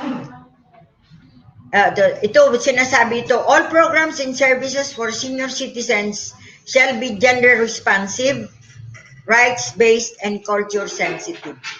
Pag sinabi natin kasing gender responsive, identified natin kung ano ang problema, ano ang pangangailangan, at i-address natin or bigyan natin ng solution. That is being responsive. Kasi pag hindi natin alam natin ang problema, hindi natin in-address, hindi natin binigyan ng solution, we are not responsive. We are only gender sensitive. Ito po. LGU shall ensure that specific needs and concerns of women are identified and addressed. Ito na po ang mas hindi lang daw i-identify, but it should be addressed. Addressing the needs of your clients in your constituents is you are becoming gender responsive. Then we have, ano po ba itong, bago tayo pumunta sa institutional mechanisms, siguro, kung may mga, may mga tanong, or further, pwede nating mabigyan ng panahon after, or before 12, After your lecture na. Oo, kasi mas maganda yung kasi mahirap kasi ito, yung mga laws ito. So, we have 8 major sections in this institutional mechanism. Ang one daw ay gender mainstreaming as a strategy to implement MCW. What is MCW? That is Magna Carta of Women. GM is gender mainstreaming. Please take note of some acronyms na kaya hindi na masyadong inaano. May mga God embassies and consulates. Kung alam natin, may mga baga tayo? May mga lahat na embassies ay may God consulates. And Section 38, the PCW ang pangalan po ng PCW ay NCRFW, National Commission for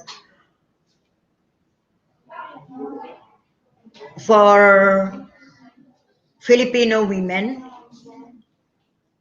National Commission on the Role of Filipino Women. Yes. CHR as God Ombud. CHR, the Commission on Human Rights. Ito ay, kasi one of the main important concern in women is human rights. God, human rights. Hindi natin dapat nakakalimutan ang human rights. Kasi ito ang pinaka main concern ng God. Then we have the monitoring progress and impact. Then we have penalties. I-discuss natin ito isa. Incentives and awards. Then we have the funding.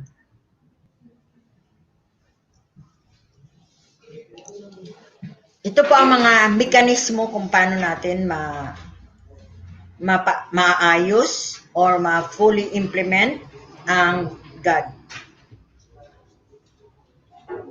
GAD planning and budgeting, monitoring and evaluation for GAD. We have also GAD code,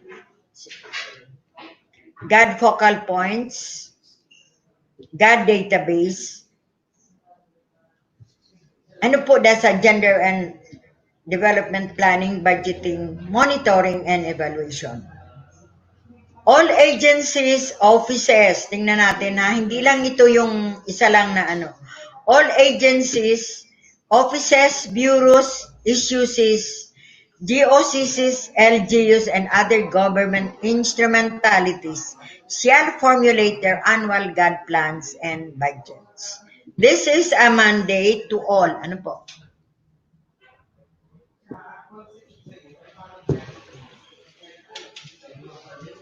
Ang LGU ay may sariling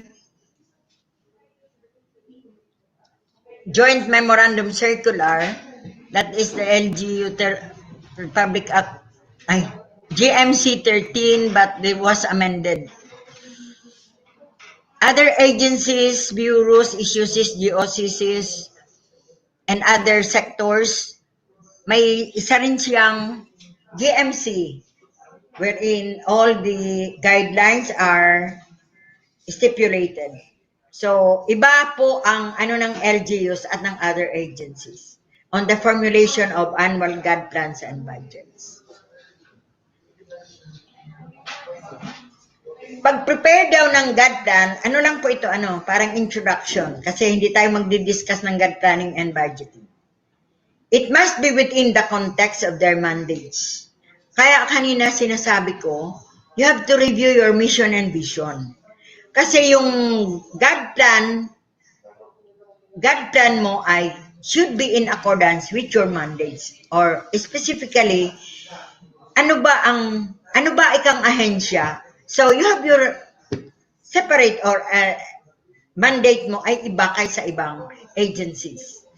So ang reference nyo in the preparation of GAD plan and budget ay kung ano ang iyong mandato.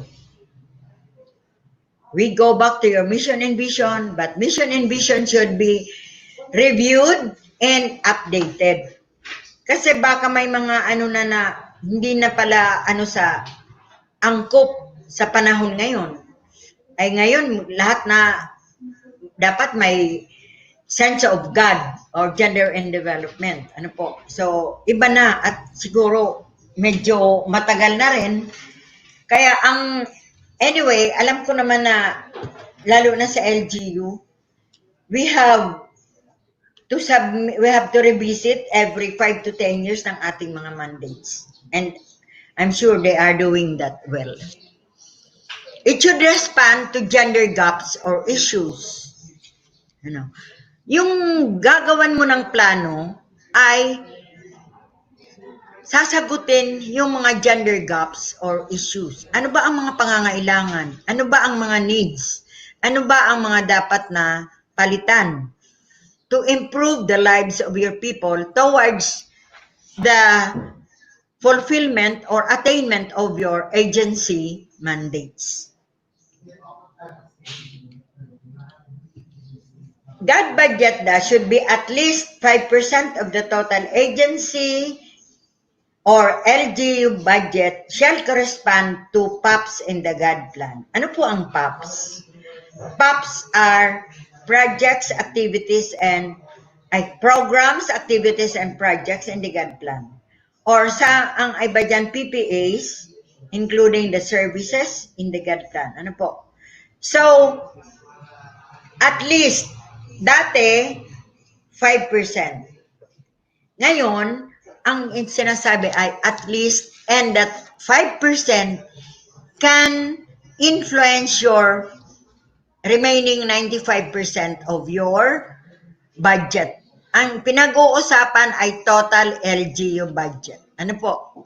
Hindi yung separate from makuha ka lang ng kung gusto mong 5%. It is 5%. Please take note. 5% of the total agency or LGU budget. So, walang rason na hindi natin magawa ng mga pangangailangan. So, the first step in titingnan natin, alam mo ang mandato ng iyong agency. Alam mo ang mga constituents mo, alam mo kung ano ang mga pangangailangan ng iyong mga clients. Kasi alam ko na iba-iba ang clients ng iba-ibang agency at LGUs. Kaya hindi tayo pwede na mag-copy and paste sa ibang agency kasi alam ko naman na iba ang mandato natin, iba ang clients mo, iba ang pangangailangan. Ano po? So, we make it clear na ganoon. That budget shall be drawn from MOOE or the Capital Outlay and Personnel Services. MOOE, the Maintenance, Operation, and other expenses. Ano po? Capital Outlay, kung ang trainings ay naka-charge po sa MOEE, Capital Outlay are for physical structure and personal services are doon sa mga taong i-hire mo. Lalo na po kung may i-establish ka na ng God office, personal services can be charged sa God budget. PCW or the Philippine Commission on Women shall review annual GPBs of agencies. While DILG to review the LGU God plan and budgets and accomplishment reports. So all agencies, ang magre-review po ng annual report nyo ay ang PCW, ay ang lahat na local development units, God plan and budgets, ay ang DILG ang magre-review katulong ng inyong PPDOs or MPDOs. So, hindi tayo pwedeng gumawa ng God plan if you have not undertaken the training. Kasi may mga steps tayo na dapat malaman. Saka pag ay may mga God auditing na tayo ngayon, gender audit. Yung Gender and Development Code, ano ba ito? Ito ay parang Biblia natin.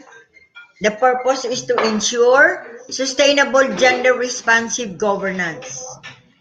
LLGU shall develop and pass a God code to support their efforts in recognizing, respecting, tingnan natin, to support their efforts in recognizing, respecting, protecting, fulfilling, and promoting women's human rights towards the attainment of women's empowerment and gender equality in their locality.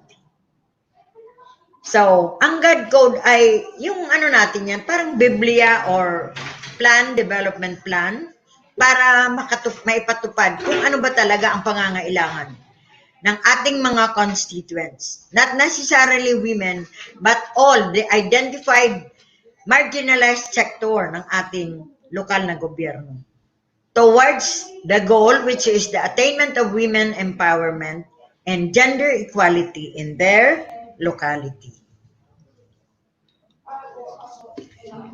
Ang God Code daw shall serve as basis for identifying programs, activities, and projects on God. Pag meron tayo ng God Code, madali po, kasi doon may guide tayo, ma-identify natin. Madali ang pag-identify ng programs, activities, and projects on God. And mind you, pag ma-identify nyo ang lahat na programs and activities towards the employment or the empowerment or improving the quality of life of your constituents, kayo ang magaling na agency mag-serve. Kasi you are fulfilling the mandates of your agency. Buti nga at may mga guide tayo kung paano, and we have also some mechanisms to evaluate and monitor, for monitoring and evaluation of this project. Creation and strengthening of God focal point systems. Ano ba itong God focal point systems? Noon po, before the full implementation of God, ang tawag lang natin ay God point person na po. Kaya ang nagawa lang kung sino lang ang assigned, siya lang nagawa ng lahat. But ngayon, ginawa ng God focal point system kasi you have to identify, dapat tingnan natin yung lahat na pangangailangan in every department or in every sector of your clients. So, it serves as catalyst to accelerate gender mainstreaming within the agency and LGU. We have been mentioning gender mainstreaming. It is an strategy kasi. Ang gender mainstreaming is an strategy to make our projects gender responsive. So, in the God focal point systems, sino po ang nagko-compose ng God focal point system? Ito po. Kasi ang pinaka-head ng God focal point system ay ang agency head or the local chief executive. So, ang composition po niyan ay ang lahat na department heads. Ang department heads, dapat po miyembro ng God focal point system.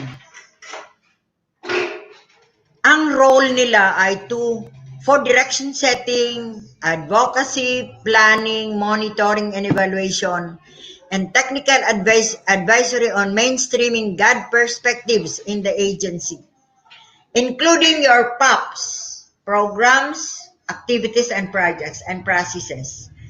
So we have to institutionalize the creation of God focal point system through issuances of special orders. Ano po? Hindi pwede sabihin na, ay, hindi man ako kasali ng God focal point system. Hindi pwede kasi you are a part of the point system. You are a part in the implementation of any program in the agency or the LGU. And yung una nating nagawa na composition, I'm sure, wala yung monitoring and evaluation committee. So, yung mga nakapagkaroon na nakaka-create na ng God focal point system, or we call it the GFPS, mag-amend po tayo. Dapat po may monitoring and evaluation committee. Ano po? Kasi kailangan yun. Yan ang parang na-miss out noon. Wala yun. So, we can add that, then i-amend na lang po. And it should be coupled with issuances or special or executive order. Dapat po lahat na membro ng God focal point system may copy received issued by the agency. Ano po? Prepared, issued by the agency, pa-receive po sa God focal point system. And the first requirement po, after the creation, they have to undergo capacity development. Kaya yan ang inaano natin, na hindi tayo makaka-move on with the gender responsive governance or agency or what, pag hindi capacitated, pag hindi strengthen ang God focal point system. Kasi nasa mandato po yan, that the God focal point system, including the technical working group, kasi may ano po yan, the executive committee, then we have the technical working group, and the secretariat should undergo capacity development training, which would start with the GST, as what we are doing, then we have the Magna Carta of Women, then we have specialized training on God planning and budgeting, the different tools, such as the HGDG or the Harmonized Gender and Guidelines, Development Guidelines. For LGUs, enhanced na po itong girl. So, we have the different, hindi pwedeng ikaw na lang or kayo na lang. If you are a member of the God Focal Point System, you are mandated to attend all the trainings. Para naman po madali, magaan ang pagpapatupad or paggawa ng ating God sa ating opisina. Kasi may mga ibang agency na not all God Focal Point Systems are attending the required trainings. Kuminsan lahat na lang technical working group ang pinapadala. But if we look at the functions of the God Focal Point Systems, it is very critical in making your agency gender responsive. So ito pa, tasks and functions of the GFPS member shall form part of your regular key result areas and shall be given due consideration in their performance evaluation. So, ito po ang tandaan natin na if you are a member of the God Focal Point System, you will also be evaluated, including yung ginagawa mo as God Focal Point System. Sabi dito, it shall form part of the regular key result areas. Alam ko very strict ang civil service on the performance evaluation ngayon. Iba na ang ngayon kaysa yung So, we have to follow or to abide with these principles. Yung God database. Ano ba ang God database? What we're discussing are the institutional mechanisms. So, very short lang. Anyway, may mga other topics tayo that other days na we will handle this. All government agencies shall develop and maintain a God database containing God information to include gender statistics and sex disaggregated data to serve as basis for planning, programming, and policy formulation. So, kailangan po talaga na may God database. Without the data, we cannot go on with our planning, programming, and policy formulation. Because our plans and programs are directed to our clients and constituents. May po ako nito, on the 4th day, we will discuss in detail the God database. Anyway, alam ko naman na may mga tayo. Lalo na po sa mga opisina, di ba mayroon tayong mga logbook? Sometimes po ang hinihingi nyo lang, name, address, purpose.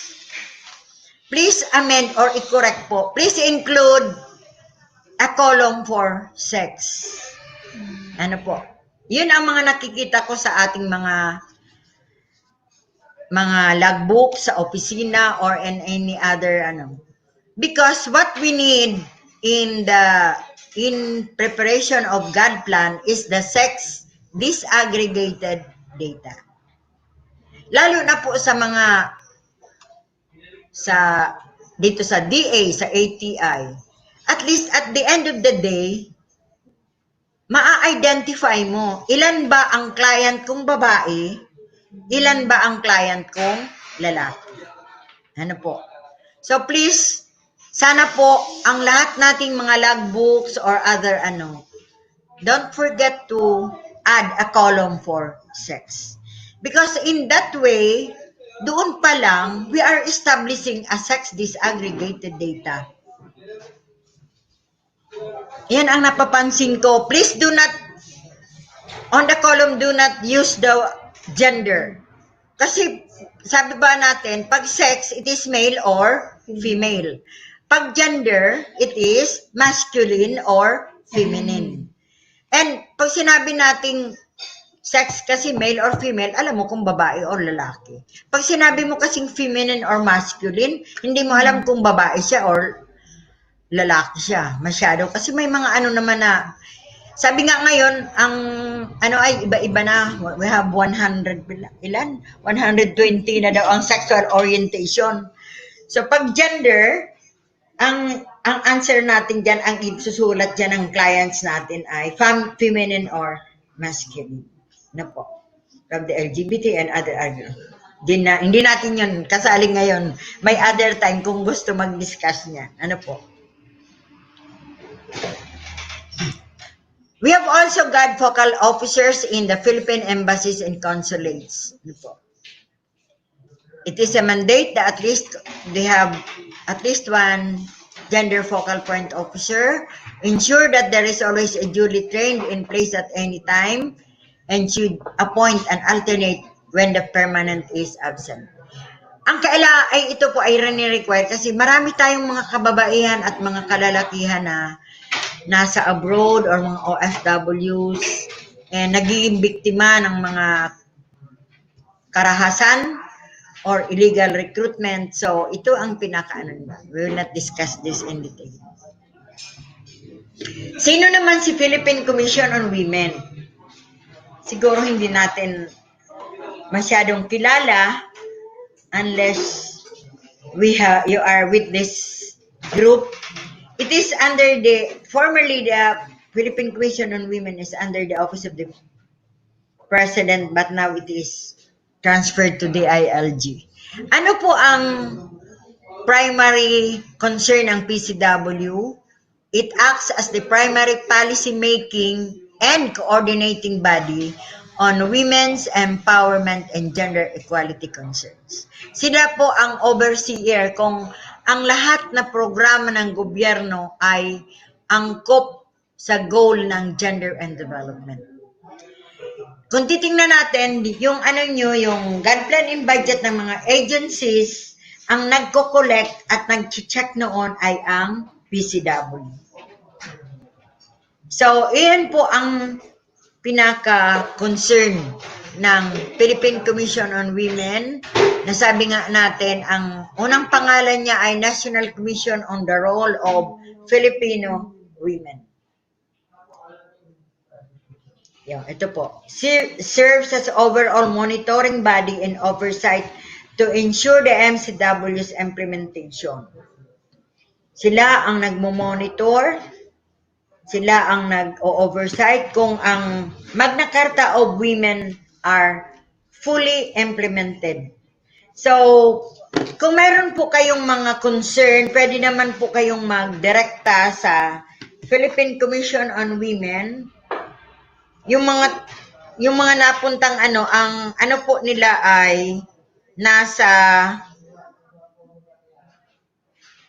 San Miguel, Manila. Kasama, malapit yata ito sa sa Malacanang.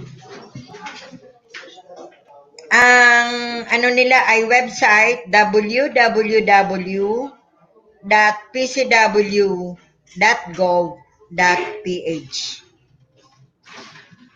Pwede naman kayo pong magtanong or mag-request ng mga IEC materials, information, and mga ibang materials, or kung may concern kayo regarding your God plan and budget, sila po ang may sasagutin kayo kahit na anong oras.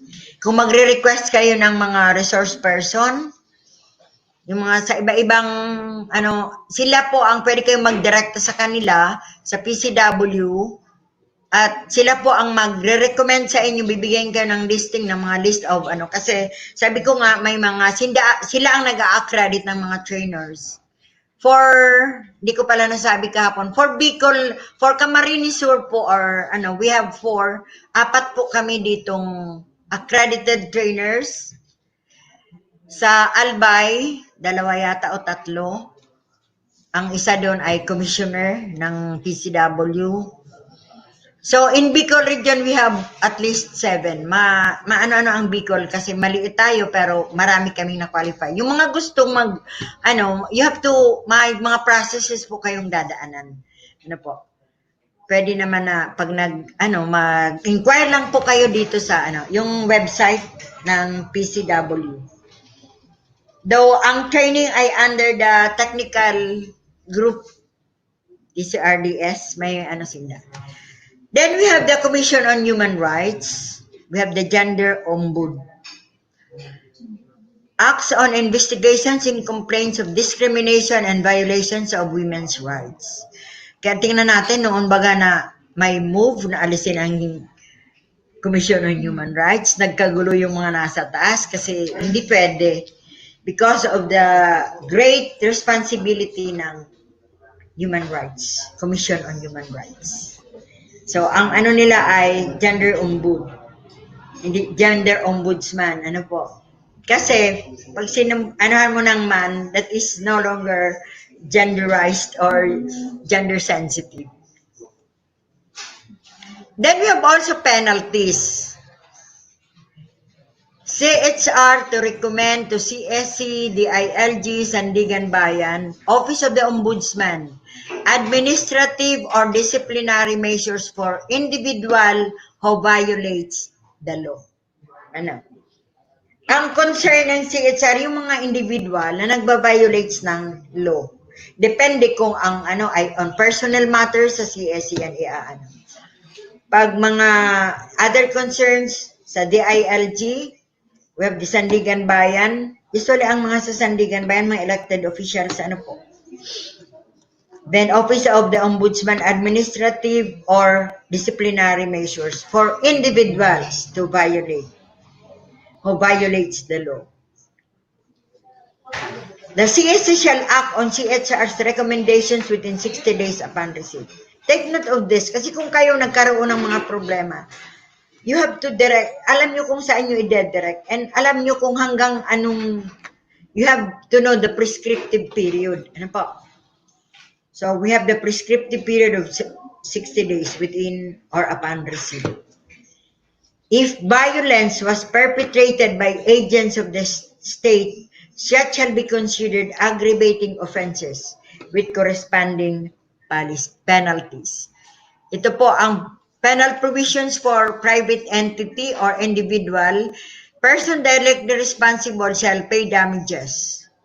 Offended party can pursue other remedies under MCW and other laws. Pwede kang magreklamo using the MCW and other laws.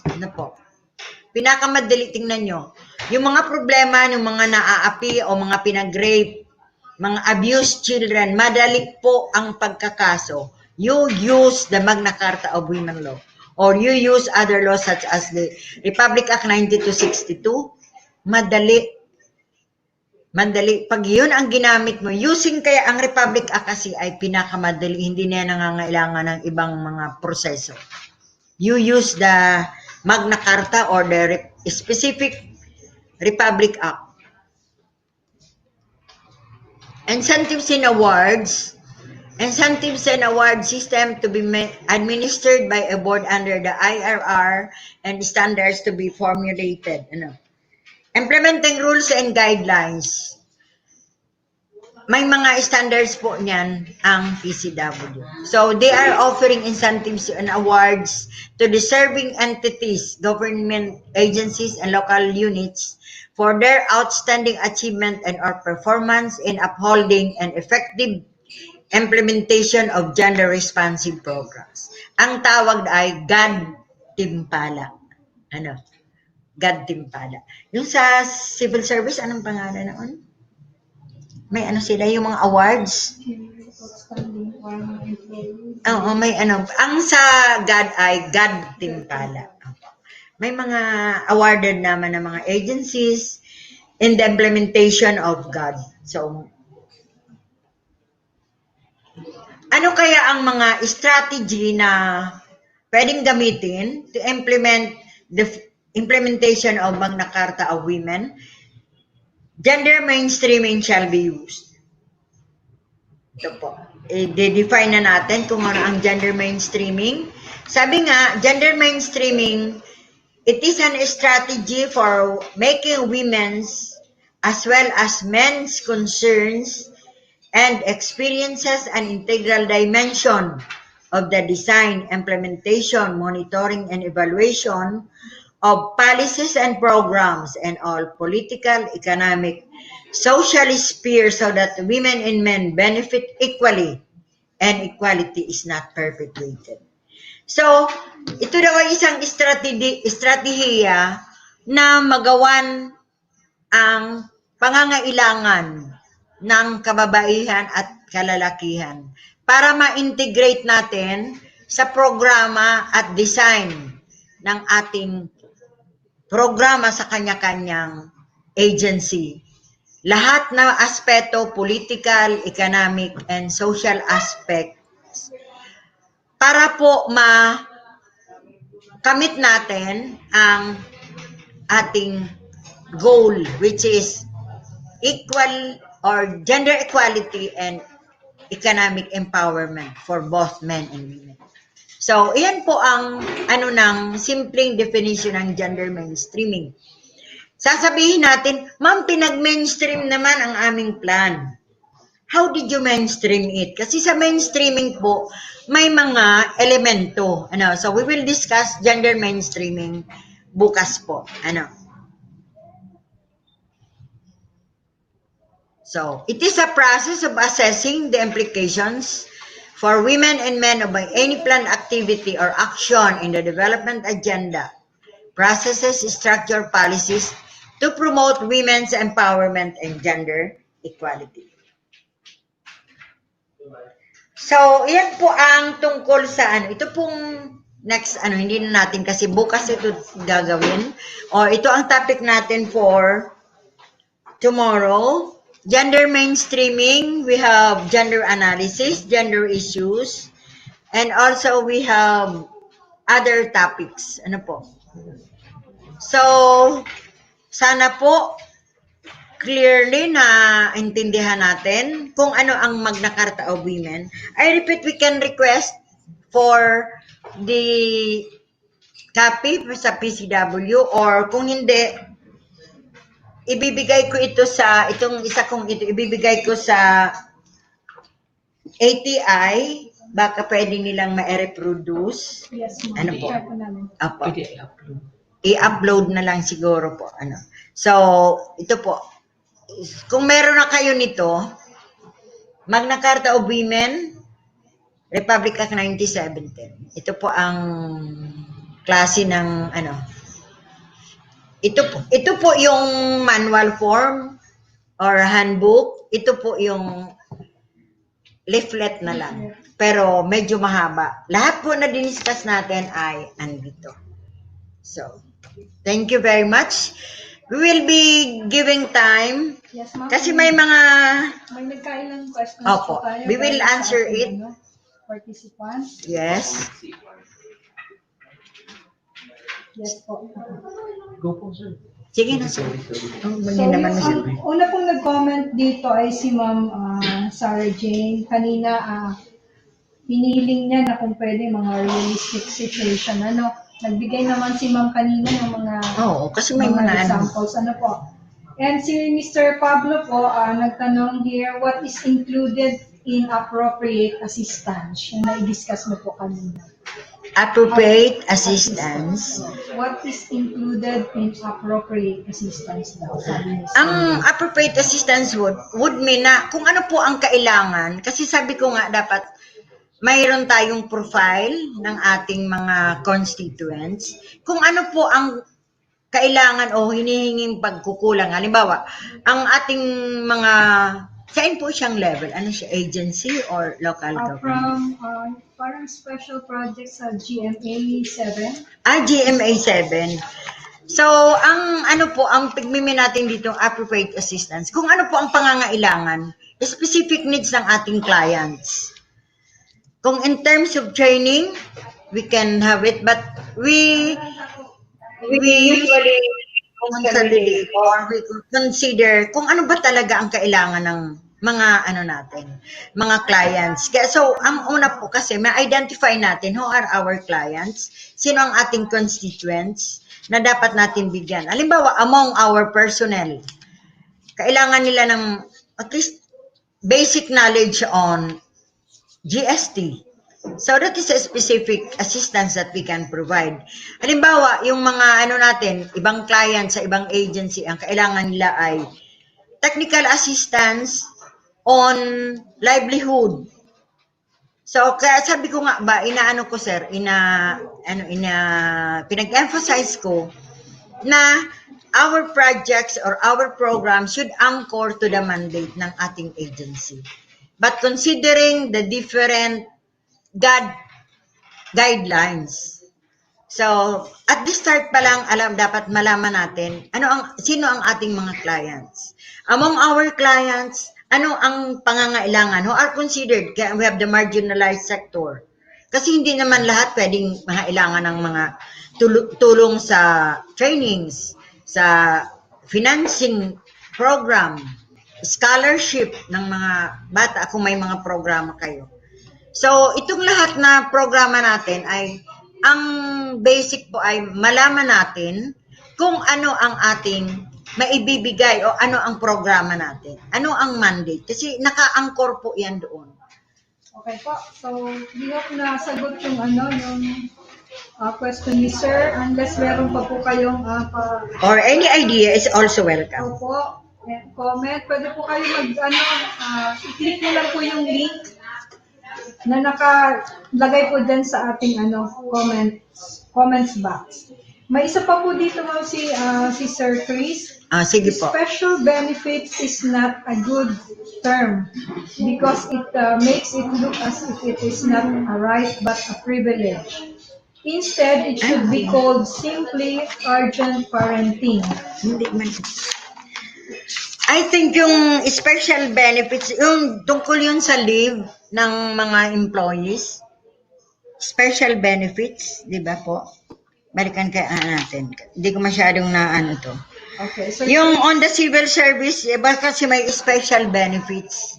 Yes. Special benefits. Additional benefits for the personnel. Yun ang diniscuss natin. Okay. Yung ba niya, Sir Chris? Oo. So, regarding po pala yun sa leave. Leave ng mga special leave ng especially on the gynecological aspect. Opo, yung sa maternity leave. Maternity leave, aside from the leave, you have your women have their special leave benefits. It should be called simply urgent parenting to include the men. Sabi niya. Pwede naman. Yes Kasi po daw, yes po. Sir, dito kasi pag may in fact may mga special benefits na rin bagay yung paternal leave. Hindi lang masyadong dito pero that will be a part of the leave, special leave. Kasi noon wala namang maternity leave lang, walang parental leave, di ba po? So that may be considered because yes, men are concerned in this. Yes, another one po from J.G. Bicarme. Do we also have a God focal point system in the academy? Ay, of course. Kasi inano ko na po na sinabi ko all agencies. In fact, please refer to the memorandum circular of CHED. Meron na kayo niyan. I got hold of it. Anyway, bukas dadaling ko yung kasi nag-conduct na ho ako ng God Focal Point System trainings for higher education for CHED sa Catanduanes State University. Stipulated po doon kung ano talaga ang mga sa CHED. Meron po kayo ng memorandum circular. Okay po. May nagtatanong po sa linya, so ipasok sige po. Sige po. Go ahead, sir. Nawala ka, sir. Pwede naman na lang. Pasok ka na lang po pag Oo, or i-text na lang sa Pwede naman natin sagutin anytime. Meron pa po dito, God database would serve as a variable in research, sabi ni Sir Cyrus. Yes. Kasi sa God database is very specific part. Includes sex disaggregated data, and it is one of the elements in gender mainstreaming of our God plans and programs. Maganda ang mga tanong. Okay. So, ay saglit lang po, ma'am. May i-remind lang ako. Bago po ay basahin ulit yung mga tanong. So, reminder lang po sa ating mga participants, pakilagay po ng inyong email addresses sa comment box. Ayun, And para be maano. sure po na kayo ay nakaregister.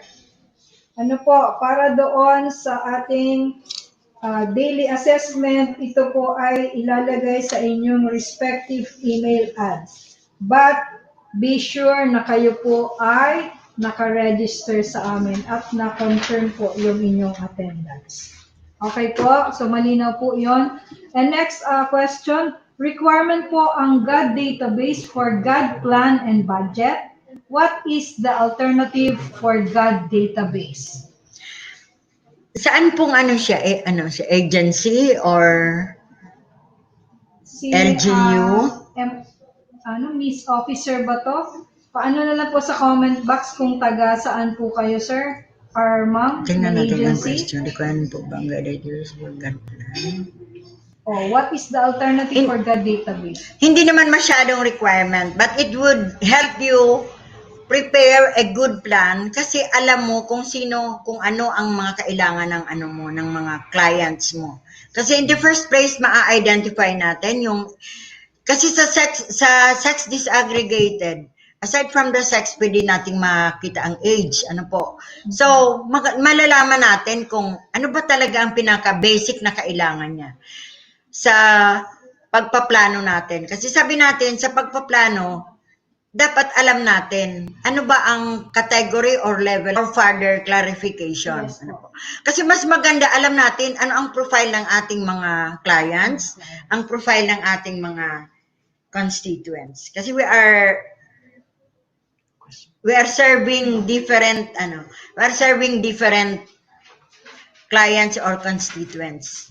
Okay po, next question. In relation to the implementation of God in general and mainstreaming general in the national and local level, nasaan level of implementation na po tayo? Ibabalik ko po sa tanong sa inyo. Kasi ang supposed to be pong mag-implement ay ang agencies at ang mga LGUs. Kung titingnan natin, may mga LGUs, may mga agencies na ngayon pa lang po nagkakandak ng training. Ngayon pa lang nagka-capacity development. And that is the first level sa GAD.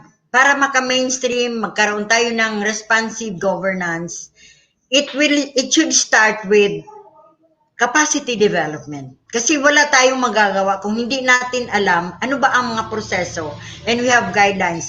But sir, alam ko karamihan ng mga agencies may mga specific guidelines na, may mga memorandum circular, pareho ng CHED, meron na sila, ang DAR, ang DANR, ang DPWH ay may GAD tool na sila. So may mga agencies po. Saan kayang agencies si sir? So may mga may mga may mga Sir John, agencies. saan pong agency kayo? Palagay na lang sa comment box. And another one, clarification. There is no specific guidelines for age of the intended GAD funds, like for the training, livelihood, etc. Wala pong guidelines for age, as long as nangangailangan. Kasi lahat po ang, di ba duman sa empowerment and in terms of education and training, lahat pong clients natin na nangangailangan ng training, dapat po included. So the DepEd has the responsibility usually for the school children. So may kanya-kanya po kita. Ang DAR, may kanya-kanyang client. Ang health, general, kasi lahat na levels ng tao dapat isi-serve nila. Ang DA, ang ATI, may kanya-kanya pong clients. Okay, Sir Dino Dance, please stand by. Ano tanong si Sir? May tanong si Sir Dino Dance. Sige po. Sige lang kasi pwede pa naman nating ma-entertain Yung ni-raise pala Ma'am ni Sir Chris kanina is just an opinion. Opo. Noted, Okay lang. sir. Noted po.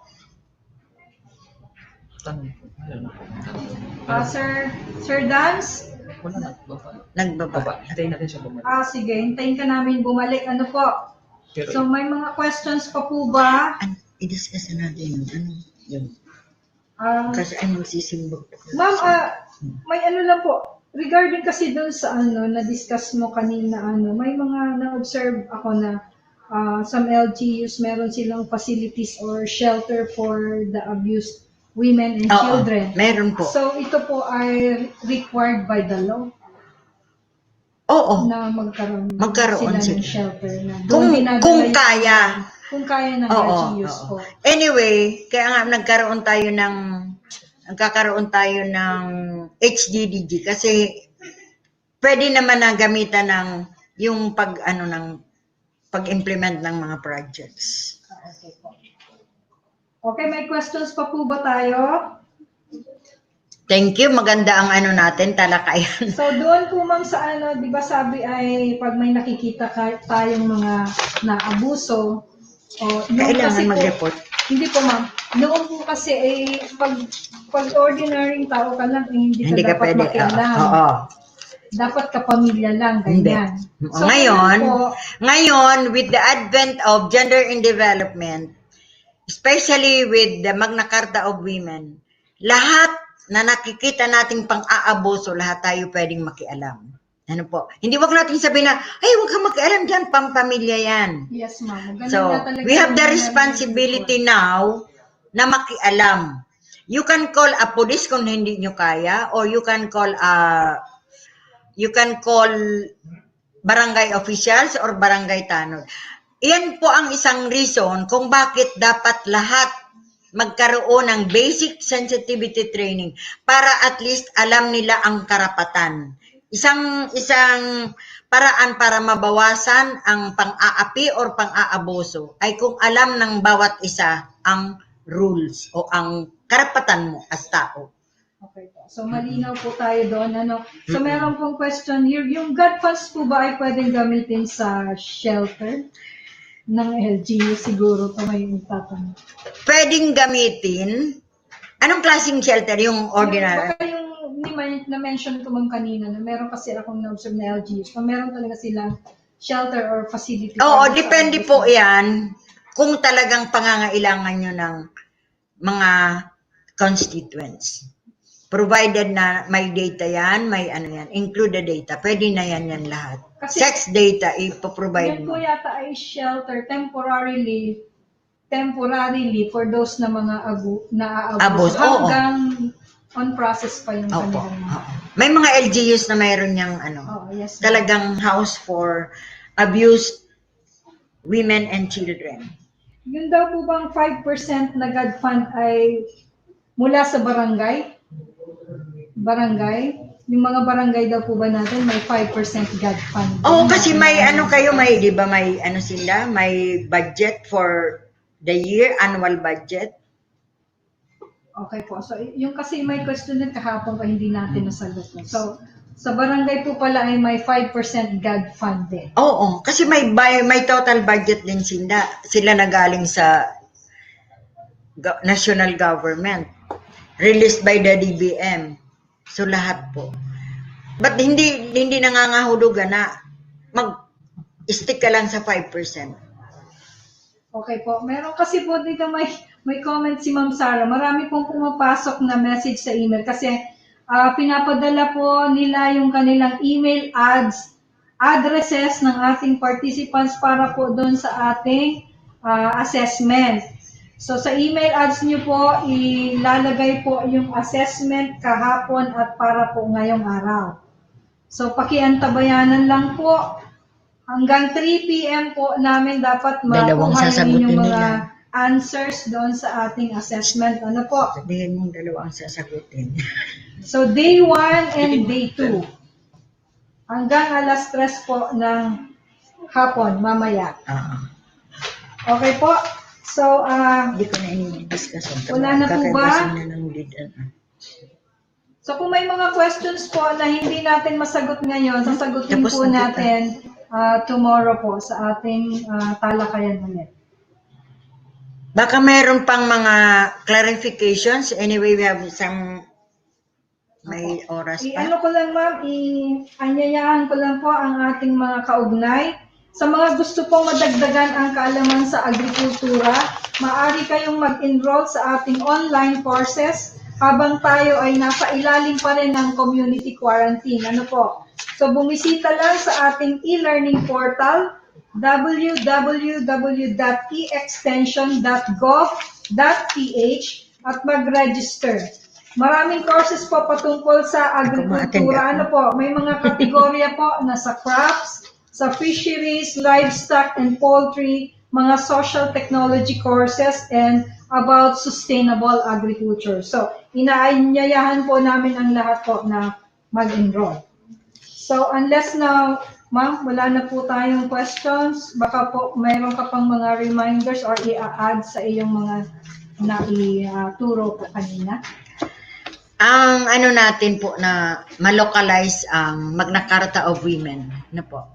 So, yung mga agencies or mga grupo na hindi pa masyadong na organize yung inyong God Focal Point System, kailangan po na ma-create or ma-strengthen. Ang creation lang po ay may guide naman yan, or you can siguro pwede ko naman ibigay yung email ko after this. Ano, para naman kung may mga questions kayo, pati na yung ano ko, yung Ilagay na lang number, ilalagay ko para at least kung may mga questions kayo, pwede kayong makatanong at sasagutin ko na lang po. Kung sa ibang ano, kailangan po talaga magkaroon ng capacity development. Dapat po talaga may training tayo. Kasi hindi man pwedeng sabihin na wala kaming fund for that. Kasi naka-ano po yan, naka-incorporate yan sa inyong total budget. Siguro nga kung hindi lang nag-COVID, ngayong taon talaga naka-line up ang maraming agencies na may desire na magkaroon ng training sa kanilang mga constituents. Kaya pasalamat din nga ako sa ATI na nagkaroon nito. At least marami ang nare-reach natin. Ano po, marami ang natututo. Wag lang po mahiyang magtanong pag ano. Kasi it is interactive activity. So, wag mahihiyang magtanong. Walang mahiyang magtanong. Kasi alam ko naman na matututo kayo sa amin, kami rin matututo sa inyo. Kasi ang learning daw ay two-way process. Ano po? So may mga experiences kayo, alam ko mga nasa development programs kayo, mga development projects, kung may mga ano kayo, ibigay natin or i-share. Oo, ano po. So bukas, gusto ko na sanang i-discuss yung pre-test. Ano?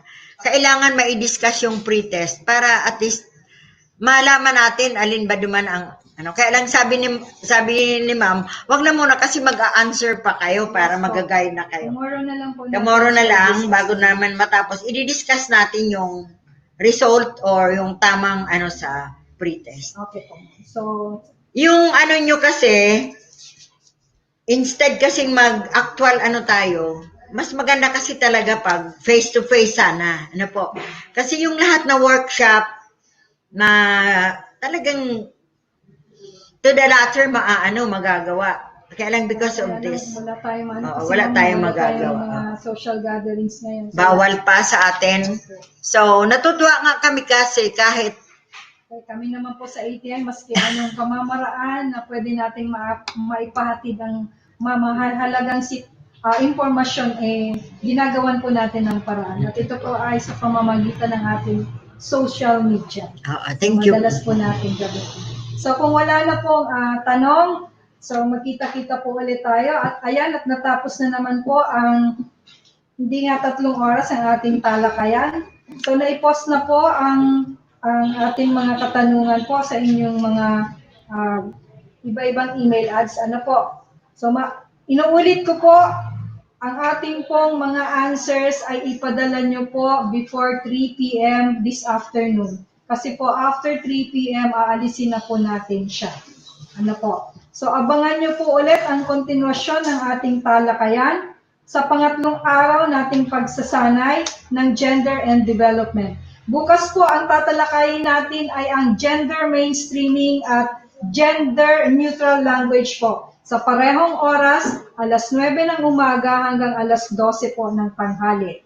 Maaari nyo pong balikan yung mga napanood na nailahad naming or the episodes po kahapon at ngayon sa ATI Bicol Facebook Live at YouTube channel. So sa punto pong ito, nagpapasalamat po kami kay Ma'am Maris at kay team na nakasama natin ngayong umaga. At sa ngalan po ng aming Center Director na si Ma'am Elsa A. Paro at sa lahat po na bumubuo ng ATI Bicol Sarabay Channel, nagpapasalamat po kami sa walang sawa niyong pagtangkilik dito po sa aming pagsasanan.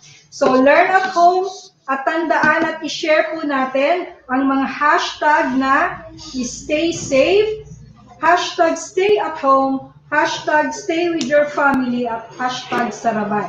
So together we heal as one. Diyos mabalos po sa indong gabos. Thank Kita-kita you. po ulit tayo bukas.